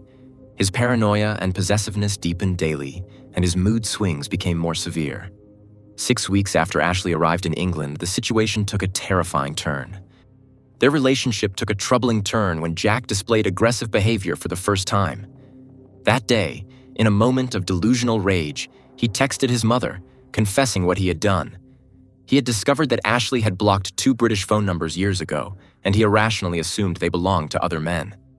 "That's no reason to lay a hand on her," his mother replied, but her words held no power over Jack. Ashley, thousands of miles from home, found herself trapped in an increasingly volatile and dangerous situation. She was in a foreign country, alone with a man who was unraveling before her eyes, showing clear signs of psychological instability. To outsiders, she still projected an image of happiness. Behind every smiling photograph of the seemingly happy couple was a young woman concealing pain and fear. The day after Jack hit her, Ashley took a drastic step. She changed her Facebook profile picture to a photo of Jack hugging her, captioning it "My favorite" with a red heart. It was a public statement that all was well, a mask she wore to convince others, and maybe even herself, that everything was under control. But privately, she created a secret album on her phone, carefully documenting her bruises. Ashley confided in her sister, Haley, finally admitting that Jack was not the man she had imagined. Yet even as she shared her pain, she warned Haley not to tell their mother. If she did, Ashley threatened to cut off communication altogether. Jack frequently took prescribed medication to stabilize his emotions, but he had a pattern of seeking attention through concerning behavior. When experiencing intense emotions or seeking attention, he would sometimes act in ways that elicited concern from those around him, though without serious consequences. Over time, Ashley found herself caught in this difficult and unhealthy cycle. By the end of December 2021, the situation escalated. In an attempt to manipulate Ashley, he took an excessive amount of medication, leading to a call for medical assistance. Paramedics rushed him to the hospital where he received medical attention. Ashley told no one. Not her mother, not her friends. The only person who knew was Haley, who pleaded with her sister to come home. The situation deteriorated rapidly. In January 2022, Jack's behavior became more aggressive. During an intense argument, he lost control and broke a beer mug, causing a dangerous situation. Ashley was visibly shaken and immediately reached out to her sister, Haley, through FaceTime, seeking comfort and support. Meanwhile, Jack, still overwhelmed by emotions, continued to express his frustration. Haley was horrified. She begged Ashley to leave, to escape while she still could. But Ashley remained. Like many abusers, Jack was a master of deception. After each violent outburst, he would shift back to his charming self, showering Ashley with affection, making promises of change. For a brief period, he played the role of the devoted boyfriend, convincing Ashley that he regretted his actions. It was an illusion, a dangerous performance that lulled her into a false sense of security. But it never lasted. By late January 2022, Jack's paranoia and control spiraled further. He discovered old messages from a young Canadian man on Ashley's phone, messages that predated their time together. Enraged, he demanded her social media passwords. Terrified and desperate to avoid another violent episode, Ashley complied, handing over complete access to her accounts. But submission never satisfied Jack. It only fueled his obsession. A few days later, tensions between Jack and Ashley escalated once again. During a FaceTime call with Haley, an argument unfolded, and Ashley found herself visibly upset. Haley, deeply concerned for her sister's well-being, pleaded with her to return home before things got worse. For a brief moment, Ashley considered it. But, as before, she hesitated, seemingly influenced by Jack's reassurances and promises that things would improve. Her family feared that he was using emotional manipulation to convince her to stay, creating a cycle of distress and reconciliation. On January 30, 2022, Jack sent a concerning message to his sister. "I'm obsessed with Ashley's past." His fixation was becoming more intense, marking a turning point in their relationship. On the morning of February 1, tensions escalated once again. Shortly before 8 a.m., a concerned neighbor overheard a disturbance coming from the residence. Moments later, Ashley appeared at their doorstep, visibly shaken. She expressed deep distress over an intense argument that had taken place and confided in the neighbor about her growing fear regarding the situation. Despite her emotional state, she hesitated to involve authorities, worried about the potential consequences for both of them. Torn between concern and uncertainty, she struggled with the next steps to take. The neighbor, wanting to diffuse the tension, decided to speak to Jack directly. As he had done so many times before, Jack skillfully played the part of the remorseful partner. He apologized profusely, claiming that everything would be fine, that it was just a misunderstanding. He masked his true nature with practiced ease, convincing the neighbor that the situation was under control. Satisfied, the neighbor left, and to the dismay of fate, Ashley made the fateful decision to return to Jack. Tragically, once she stepped inside and the door slammed shut. Roughly an hour later, another neighbor arrived with a package that had been mistakenly delivered to her instead of Jack. As Jack stood at the door, momentarily distracted, Ashley seized the opportunity. She grabbed his phone and, with shaking hands, dialed her family. When her mother, Christy, answered the call, she immediately noticed the unease in Ashley's voice.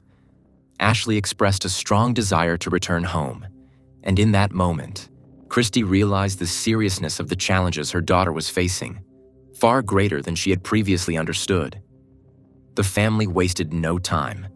They immediately booked Ashley a plane ticket for February 3rd, just 2 days away. Christy, with fierce determination, warned Jack over the phone. She made it clear that if he harmed Ashley again, she would report him to the authorities without hesitation. But Ashley's safety was still precariously in Jack's hands. It was 3 a.m. in Vernon and 11 a.m. in Chelmsford. As soon as Ashley ended the call, Jack's behavior drastically changed. His earlier remorse disappeared, giving way to another outburst. Shortly afterward, he sent a concerning message to his mother, admitting that they had a serious altercation. A few minutes later, he followed up with more details, indicating that Ashley was injured. At that moment, she was in distress, but there was no immediate help available. From 11:22 a.m. to 12:38 p.m., she managed to send messages using Jack's phone, desperately seeking help. She wrote to her family and friends in Vernon, where it was still the middle of the night, and even reached out to her church acquaintances in Chelmsford. "It's Ashley," she typed. "I need your help. It's an emergency, please." The messages were a lifeline, but time was not on her side. Hours later, more messages were sent from Jack's phone, reassuring her contacts that everything was fine. But they were lies. Ashley was no longer the one sending them. Jack was. Tragically, the people Ashley had reached out to did not see the messages right away. Meanwhile, inside the house, Jack's rage reached its irreversible breaking point. Shortly before 1 p.m., Ashley's life was tragically cut short. The situation escalated to an irreversible point, leading to a devastating outcome. Later that day, in a disturbing move, Jack updated his Facebook profile picture, as if trying to create a false narrative of their relationship. He chose an old photo of himself and Ashley, taken months earlier at Gatwick Airport. He captioned it with a single word: forever. Ashley's absence did not go unnoticed. Her church friends, Jamie Ashworth and Taylor Borden, grew concerned when they couldn't reach her. Their worry escalated when they arrived at the Tennyson Road property and received no answer. Sensing that something was terribly wrong, they contacted the police. Inside the house, next to Ashley's lifeless body, Jack sat in the bedroom, recording a final, eerie video message for her sister Haley. His voice was calm, almost detached. "I'm so sorry, Haley, for taking your sister," he said, his expression void of true remorse. He claimed he loved Ashley too much to let her go. But the video was never sent. Moments after recording the video, Jack caused minor injuries to himself. Investigators later theorized that he did this in a calculated attempt to claim self-defense, fabricating a scene where he appeared to be the victim. But it was too late. The truth was already painted in blood. By 4 p.m., the police arrived at the house, knocking on the door and calling for Jack Seal to come out. Through the window, they could see him inside. He refused to open the door. Instead, he was on a video call with his sister, confessing to the crime in real time. The police, sensing the urgency of the situation, forced their way inside and arrested him. To their surprise, he remained eerily calm, showing no signs of panic or regret. Meanwhile, across the ocean in Canada, Ashley's family awoke to an avalanche of missed messages. They tried calling Ashley, but the phone remained silent. Then, the unthinkable news arrived. Their daughter, their sister, the vibrant young woman full of dreams, was gone. For Kenneth Wadsworth, Ashley's father, the moment was one of soul-crushing devastation. The grief was indescribable. "My heart breaks," he said, his voice heavy with sorrow. Kenneth and his wife made the difficult journey to the UK, forced to handle the grim paperwork and bring their daughter's body home. The loss reverberated not just within Ashley's family, but across Chelmsford as well. Even those who had never met her felt the weight of her tragic end. In the days following his arrest, Jack Seal attempted to explain his actions, claiming he had gone psychotic. Despite his claims of psychological distress, a thorough psychiatric examination determined that Jack Seal was fully aware of his actions at the time of the crime. He was declared fit to stand trial. His history of controlling behavior, harassment, and violence painted the picture of a man who had long been a danger to women. In 2014, years before he met Ashley, 15-year-old Jack Seal began an online relationship. At first, she believed he was just another boy trying to get her attention, but she soon discovered his dark side. Without her permission, he took and shared photographs of her. When she broke up with him, Jack retaliated by posting those images. Terrified, the girl sought a restraining order against him, hoping to put distance between herself and her obsessive ex-boyfriend. However, just a month later, Jack violated that order without hesitation. Jack's violent tendencies were not limited to his romantic relationships. That same year, he got into a heated argument with his own mother over his Xbox. In a fit of rage, he shoved her to the ground and tore the door off its hinges. Even after facing legal consequences, Jack never truly changed. When the restraining order against him expired in 2017, instead of moving on, he sought out his former victim again. Though she ignored his attempts to contact her, Jack refused to be ignored. By January 2018, his behavior became increasingly concerning as he continued to send persistent messages. One of these messages implied that he was unwilling to accept the end of their communication and suggested that he intended to reconnect regardless of the circumstances. At this time, he had already been in contact with Ashley for 3 years, yet he remained overly focused on a past acquaintance, highlighting his ongoing difficulty in moving on. Even Jack's mother eventually reached her breaking point. In July 2018, she requested a restraining order against her own son after yet another violent outburst. That time, Jack damaged a door, smashed her car, and shattered the windows of her home in a terrifying display of uncontrolled aggression. The court intervened, sentencing him to 8 weeks in a juvenile correctional facility. However, his brief incarceration did little to deter him. By September 2018, he once again violated the restraining order, proving that no legal boundaries could contain his obsession and rage. The following month, he escalated his criminal behavior further, pleading guilty to attempting to break into a nursing home. For this crime, the court sentenced him to 21 days in prison, but confinement only seemed to fuel his desire to exert control over others. As time passed, Jack immersed himself further into the online world, using social media to search for his next victim. In March 2020, he met a woman on Facebook. Their relationship escalated quickly, and they soon moved in together. It didn't take long for the woman to realize that Jack was dangerous. His jealousy was suffocating, his mood unpredictable. When she finally told him she wanted to leave, his response was terrifying. Jack grabbed her by the throat and locked her inside their home, determined to keep her from escaping. However, she managed to break free, climbing through a window and running for her life. This was not an isolated incident. Another woman would later come forward with a similar story. In total, Jack Seal had committed 12 crimes, nearly all of them linked to domestic violence. His pattern of abuse spanned years, leaving a trail of traumatized victims in his wake. Ashley's parents were horrified when they learned about Jack's past. They couldn't believe that such a dangerous individual had been allowed to roam free, unchecked. The trial of Jack Seal began in September 2022. He pleaded guilty to the brutal murder of Ashley Wadsworth. The prosecution built a strong case, backed by overwhelming evidence and witness testimony. Neighbors and friends recounted the disturbing behaviors they had witnessed in Jack, detailing his possessiveness, mood swings. The court also heard chilling voice notes that Ashley had sent to her friends, capturing Jack's threats in his own words. The judge overseeing the case did not mince words. He condemned Jack's actions as brutal and cowardly, describing Ashley's murder as a premeditated act of pure malice. He noted that Jack Seal had 8 prior convictions for 12 separate crimes. This pattern of behavior, the judge stated, showed a clear escalation in Jack's controlling and violent tendencies toward women. On October 10, 2022, the court delivered its final judgment. Jack Seal was sentenced to life in prison. However, under the law, he will have the right to apply for parole after serving 23 years. The Los Angeles County Sheriff's Department began its methodical procedure: secure the site and collect every possible clue to explain how a bright young future had been so abruptly shattered. One detective later described entering the apartment and sensing a grim weight in the air, an impression that this was far more than a momentary burst of anger. The presence of certain injuries indicated resistance, that Ayanna had fought back at some stage. This, in turn, contradicted any theory of a simple accident or fleeting moment of anger.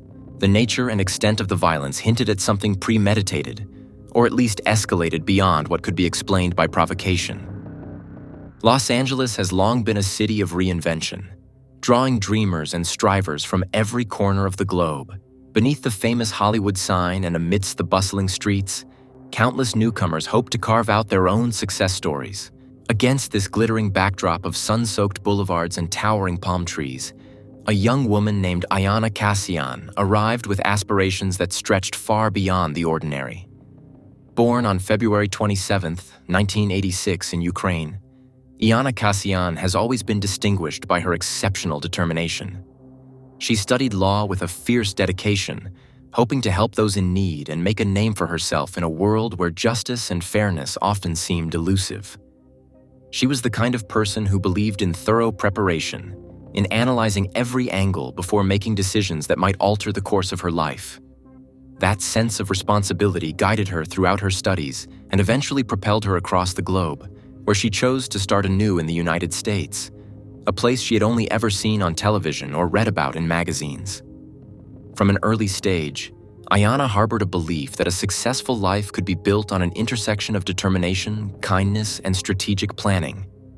She learned English diligently, often watching subtitled movies and practicing pronunciation until she felt comfortable initiating casual conversations in her non-native tongue. This was no small feat, as each syllable carried with it a sense of possibility and a step closer to her goal of making a meaningful life abroad. When she finally touched down at LAX, she was not just a tourist enamored with the city's iconic landmarks, but an ambitious newcomer ready to roll up her sleeves. Although her early days in Los Angeles were spent acquainting herself with the local courts and volunteer organizations, Ayanna soon realized that establishing a professional foothold in a foreign legal system demanded resilience and resourcefulness. She attended workshops, explored opportunities in translation services, and networked with other immigrant communities that understood the hurdles of adapting to an entirely new environment. Through these interactions, Ayanna discovered a supportive circle that marveled at her optimistic disposition and straightforward sense of purpose. Despite the challenges, she saw potential everywhere. The city was as vibrant as it was daunting, and that duality invigorated her. Always meticulous, she balanced her finances on a tight budget, dedicating her off hours to studying California's laws and reading about the state's legal precedents. She reminded herself that all worthwhile goals demanded patience and that her journey had only just begun. As Ayanna's social circle gradually expanded, she was introduced to new acquaintances who recognized her warmth and sincerity. Among them were individuals operating in various fields, some in entertainment, some in the tech sector, and a few who dabbled in creative industries. Through a friend of a friend, she met Blake, a Canadian who came from a prominent family and carried himself with a kind of casual confidence that can be both appealing and intimidating. Rumors circulated that he had ties to wealthy circles back home, but Blake rarely flaunted that aspect of his life, preferring to talk about projects he was involved in: writing, art, even the possibility of working on a screenplay. He was the kind of person who charmed people with grand, sweeping ideas about what could be accomplished with the right mixture of passion and financial backing. To some, these were enthralling possibilities. To others, they were half-baked fantasies. Whatever the truth, there was something about Blake's optimism that resonated with Ayanna. Perhaps it was because they both nurtured big dreams, or maybe it was her habit of believing in the best qualities of people before passing judgment. She found herself drawn into Blake's world, a sphere that was altogether different from her legally oriented mindset. He spoke of art and storytelling as though they were living entities, conjuring images of bold narratives and striking visuals. At first, Ayanna thought his passion was refreshing. It reflected an unexpected synergy. While she valued structure and verifiable facts, Blake was more at ease navigating the fluid realm of imagination. Their budding friendship was further cemented by a shared curiosity about each other's backgrounds. Blake, for his part, seemed fascinated by Ayanna's upbringing in Eastern Europe, asking her about cultural traditions and the nuances of the Ukrainian legal system. She responded with patient, thoughtful explanations, appreciating his effort to understand her roots. Yet beneath the polished surface, Ayanna sometimes sensed a subtle darkness in his imagination that she couldn't fully articulate. Nevertheless, the gravitational pull of two contrasting perspectives, her devotion to order and justice, his affinity for artistic chaos, laid the foundation for an unlikely alliance. Before long, rumors of a possible romantic relationship began to surface.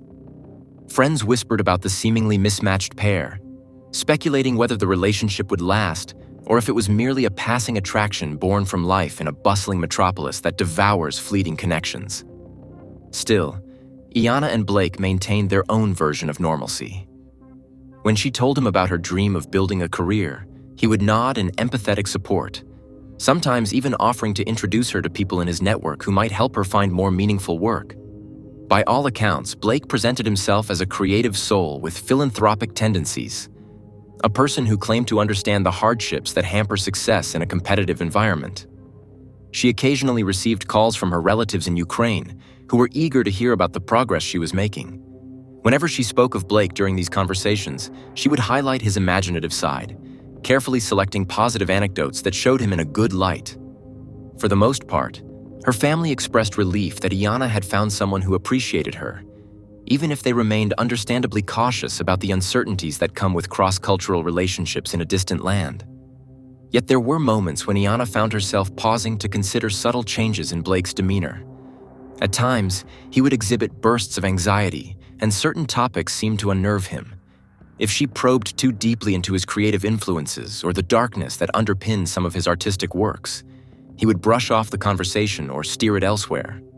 She usually attributed this to artistic temperament, convincing herself that such behavior was not unusual for people immersed in imaginative projects.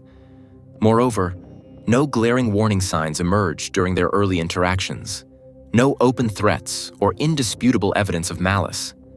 Instead, their dynamic revolved around shared ambitions and the comforting notion that they could both flourish in the sprawling maze that is Los Angeles. Just as Ayanna started to feel more grounded, a few of her acquaintances gently questioned the stability of her relationship with Blake. They cautioned her to remain vigilant, explaining that the city was a magnet for people with fluid personalities, some truly talented, others simply chasing illusions. An undercurrent of whispers suggested that Blake's finances and background might be more complicated than they seemed, riddled with familial expectations and unresolved tensions. Though Ayanna listened, she chose not to jump to negative conclusions. She was in the habit of granting people the benefit of the doubt, a habit that sometimes served her well in mediating conflicts but could also blind her to potential red flags. In that sense, Ayanna was living a carefully balanced life, juggling her aspirations in law, familial responsibilities, and a growing relationship that seemed both promising and perplexing. Little did anyone suspect that beneath the surface of what appeared to be a promising partnership, harrowing secrets would one day come to light. Looking back, friends and family looked for signs they might have missed. How could something that started out so positively end in such a terrible tragedy? In the weeks leading up to the moment that would forever alter countless lives, everyday routines seemed deceptively ordinary for those who knew Ayanna and Blake. Outwardly, they continued to frequent their favorite cafes, talk animatedly about their plans, and share moments of apparent normalcy with friends. However, a subtle tension had begun to infiltrate their home life. Those closest to Ayanna noticed that her usual confidence sometimes wavered, and she seemed reluctant to discuss certain aspects of her relationship. For all the optimism that had once defined her, there were now occasional hints of fear in her eyes. At times, she would brush off her friend's concerns with a nervous laugh, as though reluctant to delve too deeply into her private anxieties. She had always prided herself on being self-reliant and level-headed, so perhaps she thought she could manage or de-escalate whatever conflicts arose. Meanwhile, Blake, still outwardly friendly, began to show erratic behavior. He would occasionally withdraw from gatherings without explanation or respond irritably to questions about his work. Certain acquaintances who had initially admired him for his creative streak now confessed that they felt uneasy in his presence. There was no single dramatic incident to provide clarity. Rather, a series of small, disquieting developments that collectively hinted at turmoil beneath the couple's carefully maintained surface. During this period, one of Ayanna's close friends, who occasionally stayed in contact via late-night phone calls, recalled a specific conversation in which Ayanna sounded torn. She seemed eager to discuss professional opportunities, perhaps a chance at a paralegal position with a local firm, but she hesitated to share details about her personal life. When her friend gently prodded, suggesting that perhaps Ayanna needed time away from Blake, she abruptly changed the subject. In the retelling of that conversation later, the friend admitted that while she sensed Ayanna's worry, she never would have imagined the harrowing events that would eventually unfold. Hindsight, of course, imparts a grim clarity that day-to-day life often disguises. Even if Ayanna had begun to detect that something was amiss, it is equally plausible that she believed the issues could be resolved through patience and understanding. After all, she had navigated challenges her entire life, From acclimating to a new culture in Los Angeles to financially supporting herself through a wide variety of side jobs, why should her relationship be any different? Not long after, neighbors in the West Hollywood apartment building reported hearing sharp disagreements emanating from behind closed doors. At first, the disturbances were chalked up to typical couples' quarrels, tense enough to rattle the walls, but not so extreme as to suggest imminent danger. The building, nestled in a vibrant neighborhood, was no stranger to the clamor of everyday life. Blaring television sets, late-night parties, or impassioned arguments that tapered off with the dawn. For most residents, the occasional raised voices never inspired more than mild annoyance. Still, over time, there were instances when people who lived near Ayanna and Blake mentioned hearing disturbing snippets, angry, unsteady tones, and what might have been pleas for calm. One neighbor admitted, in a hushed conversation with other tenants, that she sometimes wondered whether something sinister was brewing in the apartment across the hall. Yet, in a city as large and diverse as Los Angeles, it can be easy to assume that other people's disputes are not one's business. Speculation remained just that. Whispers of worry, easily overshadowed by the bustle of everyday obligations. Amid these growing concerns, Ayanna found herself increasingly isolated. Some friends noticed she was less available for casual get-togethers or group lunches. When she did appear, she looked exhausted, as though burdened by intangible worries. Uncharacteristically, she would rush home instead of lingering in conversation. In a journal entry recovered later, she had scribbled short notes to herself, reminding herself to be strong, to focus on her goals. Despite the ominous atmosphere closing in around her, she still believed in rational solutions, possibly because of her legal training and her innate inclination to see the best in people. It was that trait, her deep-seated conviction that dialogue and patience could solve almost anything, that would, in a tragic irony, contribute to her vulnerability. If friends pressed her for updates, she reassured them in a measured tone that she was doing her best to handle personal matters and that nothing warranted serious alarm. Precisely when the tension between them tipped from verbal discord to the threat of physical harm is not something that can be pinpointed with complete accuracy. What became increasingly clear is that Blake's creative musings began to intersect with a darker strain of thinking. He had apparently immersed himself in unsettling stories and artwork that, to certain observers, bordered on the macabre. Though he rarely spoke about these themes in polite company, glimpses of them surfaced in snippets of conversation, brief mentions of violent imagery in graphic novels, disturbing storyboards that took shape late at night. It was never enough to trigger immediate alarm. After all, many artists explore unsettling themes as part of their craft. But in the context of Blake's increasingly fragile emotional state, these fascinations hinted at a more disturbing undercurrent that Ayanna either overlooked or believed she could help him manage. The final day that friends or neighbors recall seeing Ayanna alive was marked by a seemingly mundane routine. She left the apartment early in the morning to pick up some groceries and returned shortly thereafter, exchanging polite nods with a tenant in the elevator. According to him, she looked unusually tense, her eyes darting toward the ceiling as though expecting an unpleasant surprise. When night fell, however, some residents reported an abrupt commotion. A single piercing cry, quickly muffled, then nothing. The hush that followed was deeply unsettling. The exact timeline of events inside that apartment remains partially obscured by conflicting statements and the chaos that followed. What is definitively known is that something dreadful transpired late into the night, culminating in a scene so disturbing that first responders would later describe it as one of the most distressing they had ever encountered. A sense of panic pervaded the small, meticulously furnished living space, suggesting that a struggle had unfolded in multiple rooms. Certain items were scattered in a way that indicated an attempt to resist or escape. The few glimpses made public in official reports alluded to signs of violence and trauma. Yet it was equally clear that Ayanna's final ordeal occurred with no immediate neighbors intervening or even fully comprehending the danger. That fact would later haunt many people, fueling a collective sorrow that they had not realized the severity of the threat. Only in the early hours of the following morning did concerned parties begin to mobilize. Ayanna's mother, who had been unable to reach her daughter by phone, made repeated attempts to call or text, growing increasingly anxious with each unanswered ring. By mid-morning, her panic escalated to the point where she reached out to one of Ayanna's closest friends, urging her to check the apartment. Meanwhile, that same friend had received a baffling message from Blake's phone, its tone abrupt and vaguely dismissive. Sensing that something was seriously amiss, the friend tried to contact building management, and a decision was made to place an urgent call to the police. Officers arrived on scene shortly thereafter, but they initially faced resistance in accessing the apartment. Accounts diverge on whether Blake himself refused to open the door or whether it was simply locked and barricaded from inside.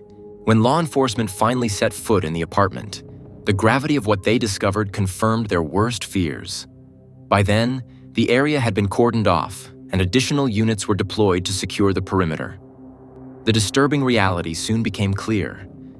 There would be no rescue, no revival, no flurry of urgent medical interventions that could alter the outcome. Ayanna Kassian was found deceased, her body bearing evidence of a horrifying end. News of Ayanna's death leaked out into the community with startling speed. Within a matter of hours, texts and calls flashed from phone to phone, each person reacting with shock, confusion, or disbelief. The question on everyone's mind was how such a tragedy could have erupted behind the doors of two individuals who had, in many respects, seemed fairly ordinary, perhaps even enviable. Ayanna's professional dreams, her warm personality, and her willingness to help others were well known among her acquaintances. While there were inklings of trouble, few imagined that those troubles would escalate into something so devastating. Blake was taken into custody at the scene, but the details surrounding his state of mind, his explanations, or his reactions were kept tightly under wraps. The police, citing the high-profile nature of the case, restricted public statements to only the broadest of confirmations: that a homicide had occurred, that a suspect was in custody, and that the preliminary investigation strongly pointed to him as the perpetrator. Amid this frenzy, Ayanna's family and friends struggled to come to terms with the loss, exchanging messages of grief and heartbreak over the abrupt end to a life that had once radiated such promise. In the days that followed, authorities provided limited official updates, stating that more information would emerge as the case progressed.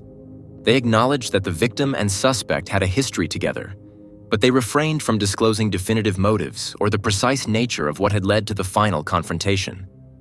Of course, rumors circulated, fueled by online speculation and neighbors recounting every snippet of noise they might have heard through the walls in the preceding weeks.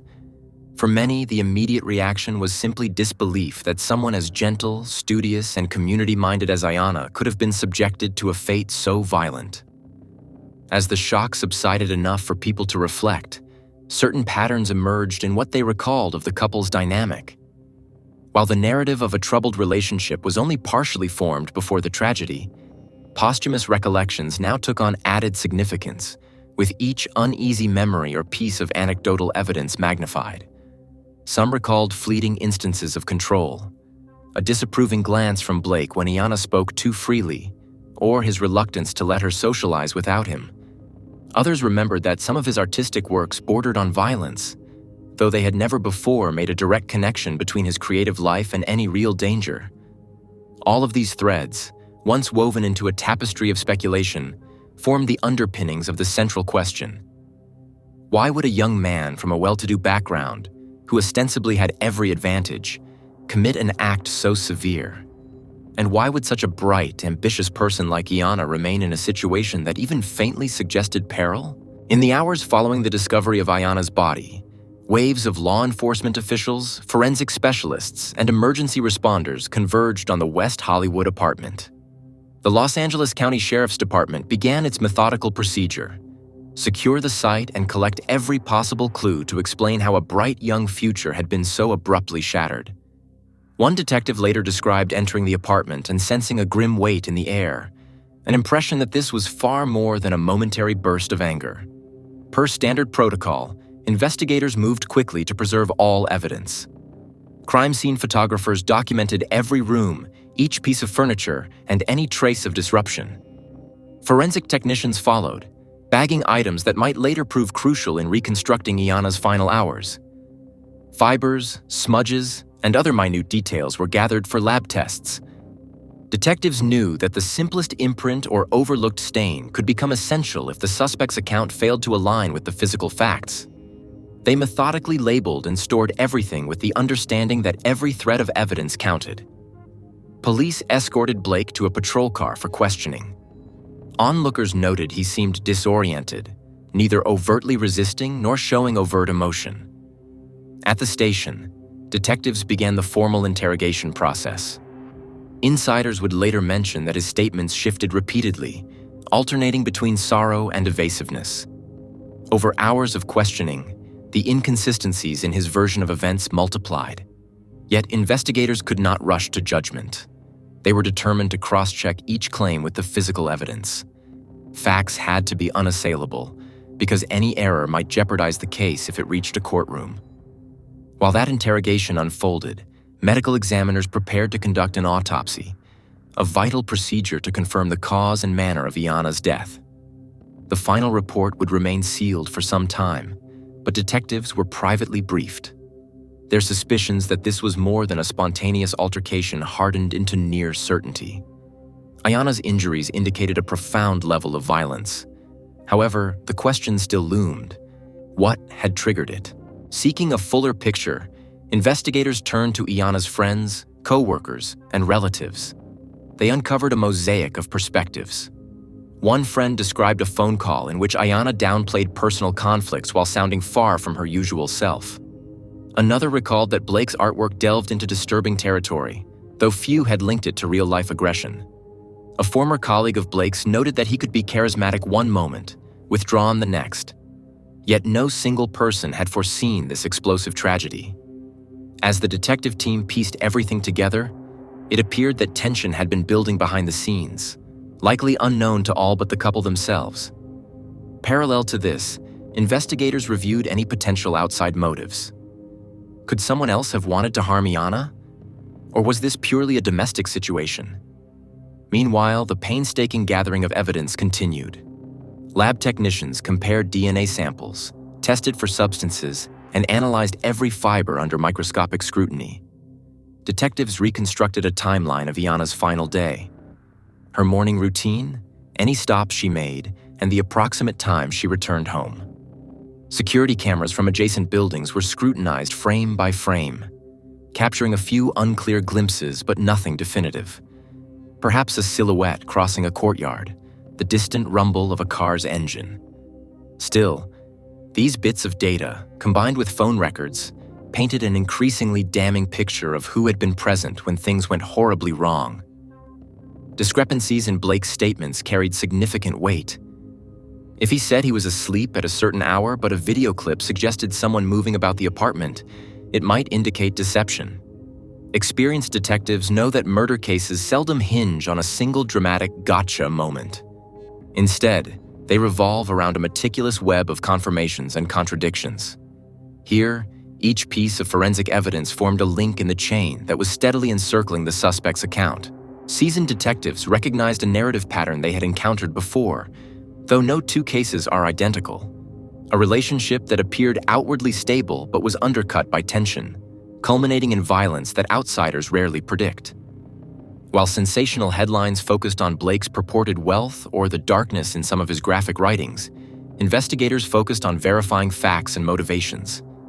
They gathered any notes, text messages, or emails that might illuminate the couple's dynamic. Days turned into weeks, then months, as experts pored over the most minute evidence. Investigators had one goal above all else: ensure that when charges were brought, the case would stand on an unshakable foundation. As the forensic data trickled back, it confirmed key suspicions. The presence of certain injuries indicated resistance, that Ayanna had fought back at some stage. This, in turn, contradicted any theory of a simple accident or fleeting moment of anger. The nature and extent of the violence hinted at something premeditated, or at least escalated beyond what could be explained by provocation.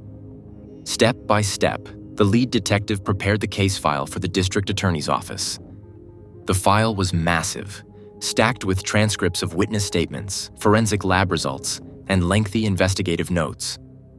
Each item was carefully cross-referenced with timelines and diagrams, ensuring that no detail would be overlooked. They understood that a drawn-out trial could be inevitable. Blake's defense would likely challenge everything from the validity of DNA testing to the interpretation of Ayanna's injuries. Eventually, the official charges were filed: murder in the first degree, among additional counts that reflected the severity of the assault. When the trial date finally arrived, the courtroom in downtown Los Angeles became a focal point for reporters, legal observers, and community members still reeling from the horrendous details of Ayanna Kassian's death. Before the jury, the prosecutors presented itemized evidence meticulously gathered during the investigation. Evidence logs detailed the exact locations of fibers, the significance of bloodstain patterns, and the presence of injuries strongly suggesting that Ayanna had fought for her life. The state's forensic experts testified that the marks found around the scene were consistent with a struggle extending well beyond a single flash of anger. Crucially, the prosecutors delved into the timeline. They asserted that phone records showed Ayanna had made her last text to a friend earlier in the evening, mentioning that she felt uneasy, but insisting she would handle the situation. Testimony about video footage from neighboring buildings was also introduced. While the footage had not captured a perfectly clear sequence of events, it recorded that no one else had entered or exited the complex in the critical time frame. According to the state, this left only one possible suspect.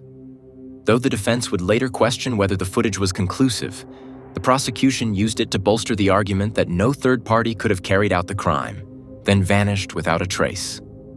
Another critical component of the state's case involved the psychological underpinnings that could motivate such brutality. While they did not dwell on sensationalized depictions of Blake's art or writing, the prosecutors did note that some of his creative projects contained extreme themes, overlapping with violent imagery. They called on an expert who carefully explained that while dark artistic expression alone does not prove intent to kill, it can signal a mindset more receptive to aggression, especially when combined with other risk factors, such as emotional instability or erratic behavior. The expert never outright stated that reading or writing about violence precipitates homicide. Rather, they framed it as one potential element among many that might shape a suspect's worldview. Combined with the ample physical evidence, the prosecution argued that these details formed a mosaic of premeditated malice. When the defense took the floor, a starkly different narrative emerged. Their opening statement acknowledged the horror of Ayanna's death, but claimed that Blake's involvement was not as unequivocal as the state alleged. They implied that perhaps an unknown assailant had entered the apartment, capitalizing on what they described as a volatile but not murderous environment. Alternatively, they floated the possibility that an unforeseen confrontation spiraled out of control in a moment of emotional duress. The defense pointed to the absence of eyewitnesses who could definitively say they saw Blake commit the act. Experts for the defense came forward to argue alternate theories about the evidence. They attempted to interpret certain blood spatter patterns as inconclusive, rather than definitive proof of an extended struggle. They also questioned the reliability of some forms of forensic testing, noting that human error in labs is not unheard of.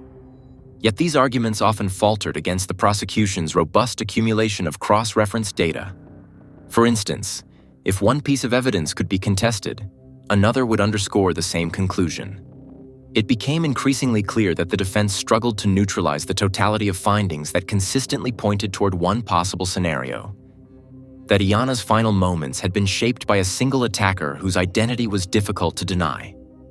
Midway through the trial, the tone shifted as the prosecution called on Ayanna's close friends and relatives. Their testimonies introduced a powerful emotional current in the courtroom. Blake himself took the stand late in the trial, a choice many observers found surprising, as defense attorneys often prefer to shield their client from the risks of cross-examination. Appearing composed yet somber, he claimed that he had loved Ayanna and had never intended to harm her. He offered vague explanations for the inconsistencies in his earlier statements, attributing them to panic, confusion, and shock at discovering her lifeless body. At one point, he broke down in tears, insisting that he had simply lost his memory of the crucial time frame due to stress or trauma. The cross-examination by the prosecution was relentless, as they presented each contradictory element from his interrogations and evidence from the crime scene, asking him directly to account for each discrepancy. More than once, he stumbled over an explanation, appearing cornered by the sheer mass of physical clues that contradicted his versions of events. By the end of his testimony, some courtroom observers remarked that his display of emotion, whether genuine or contrived, lacked the consistency needed to sway the jury.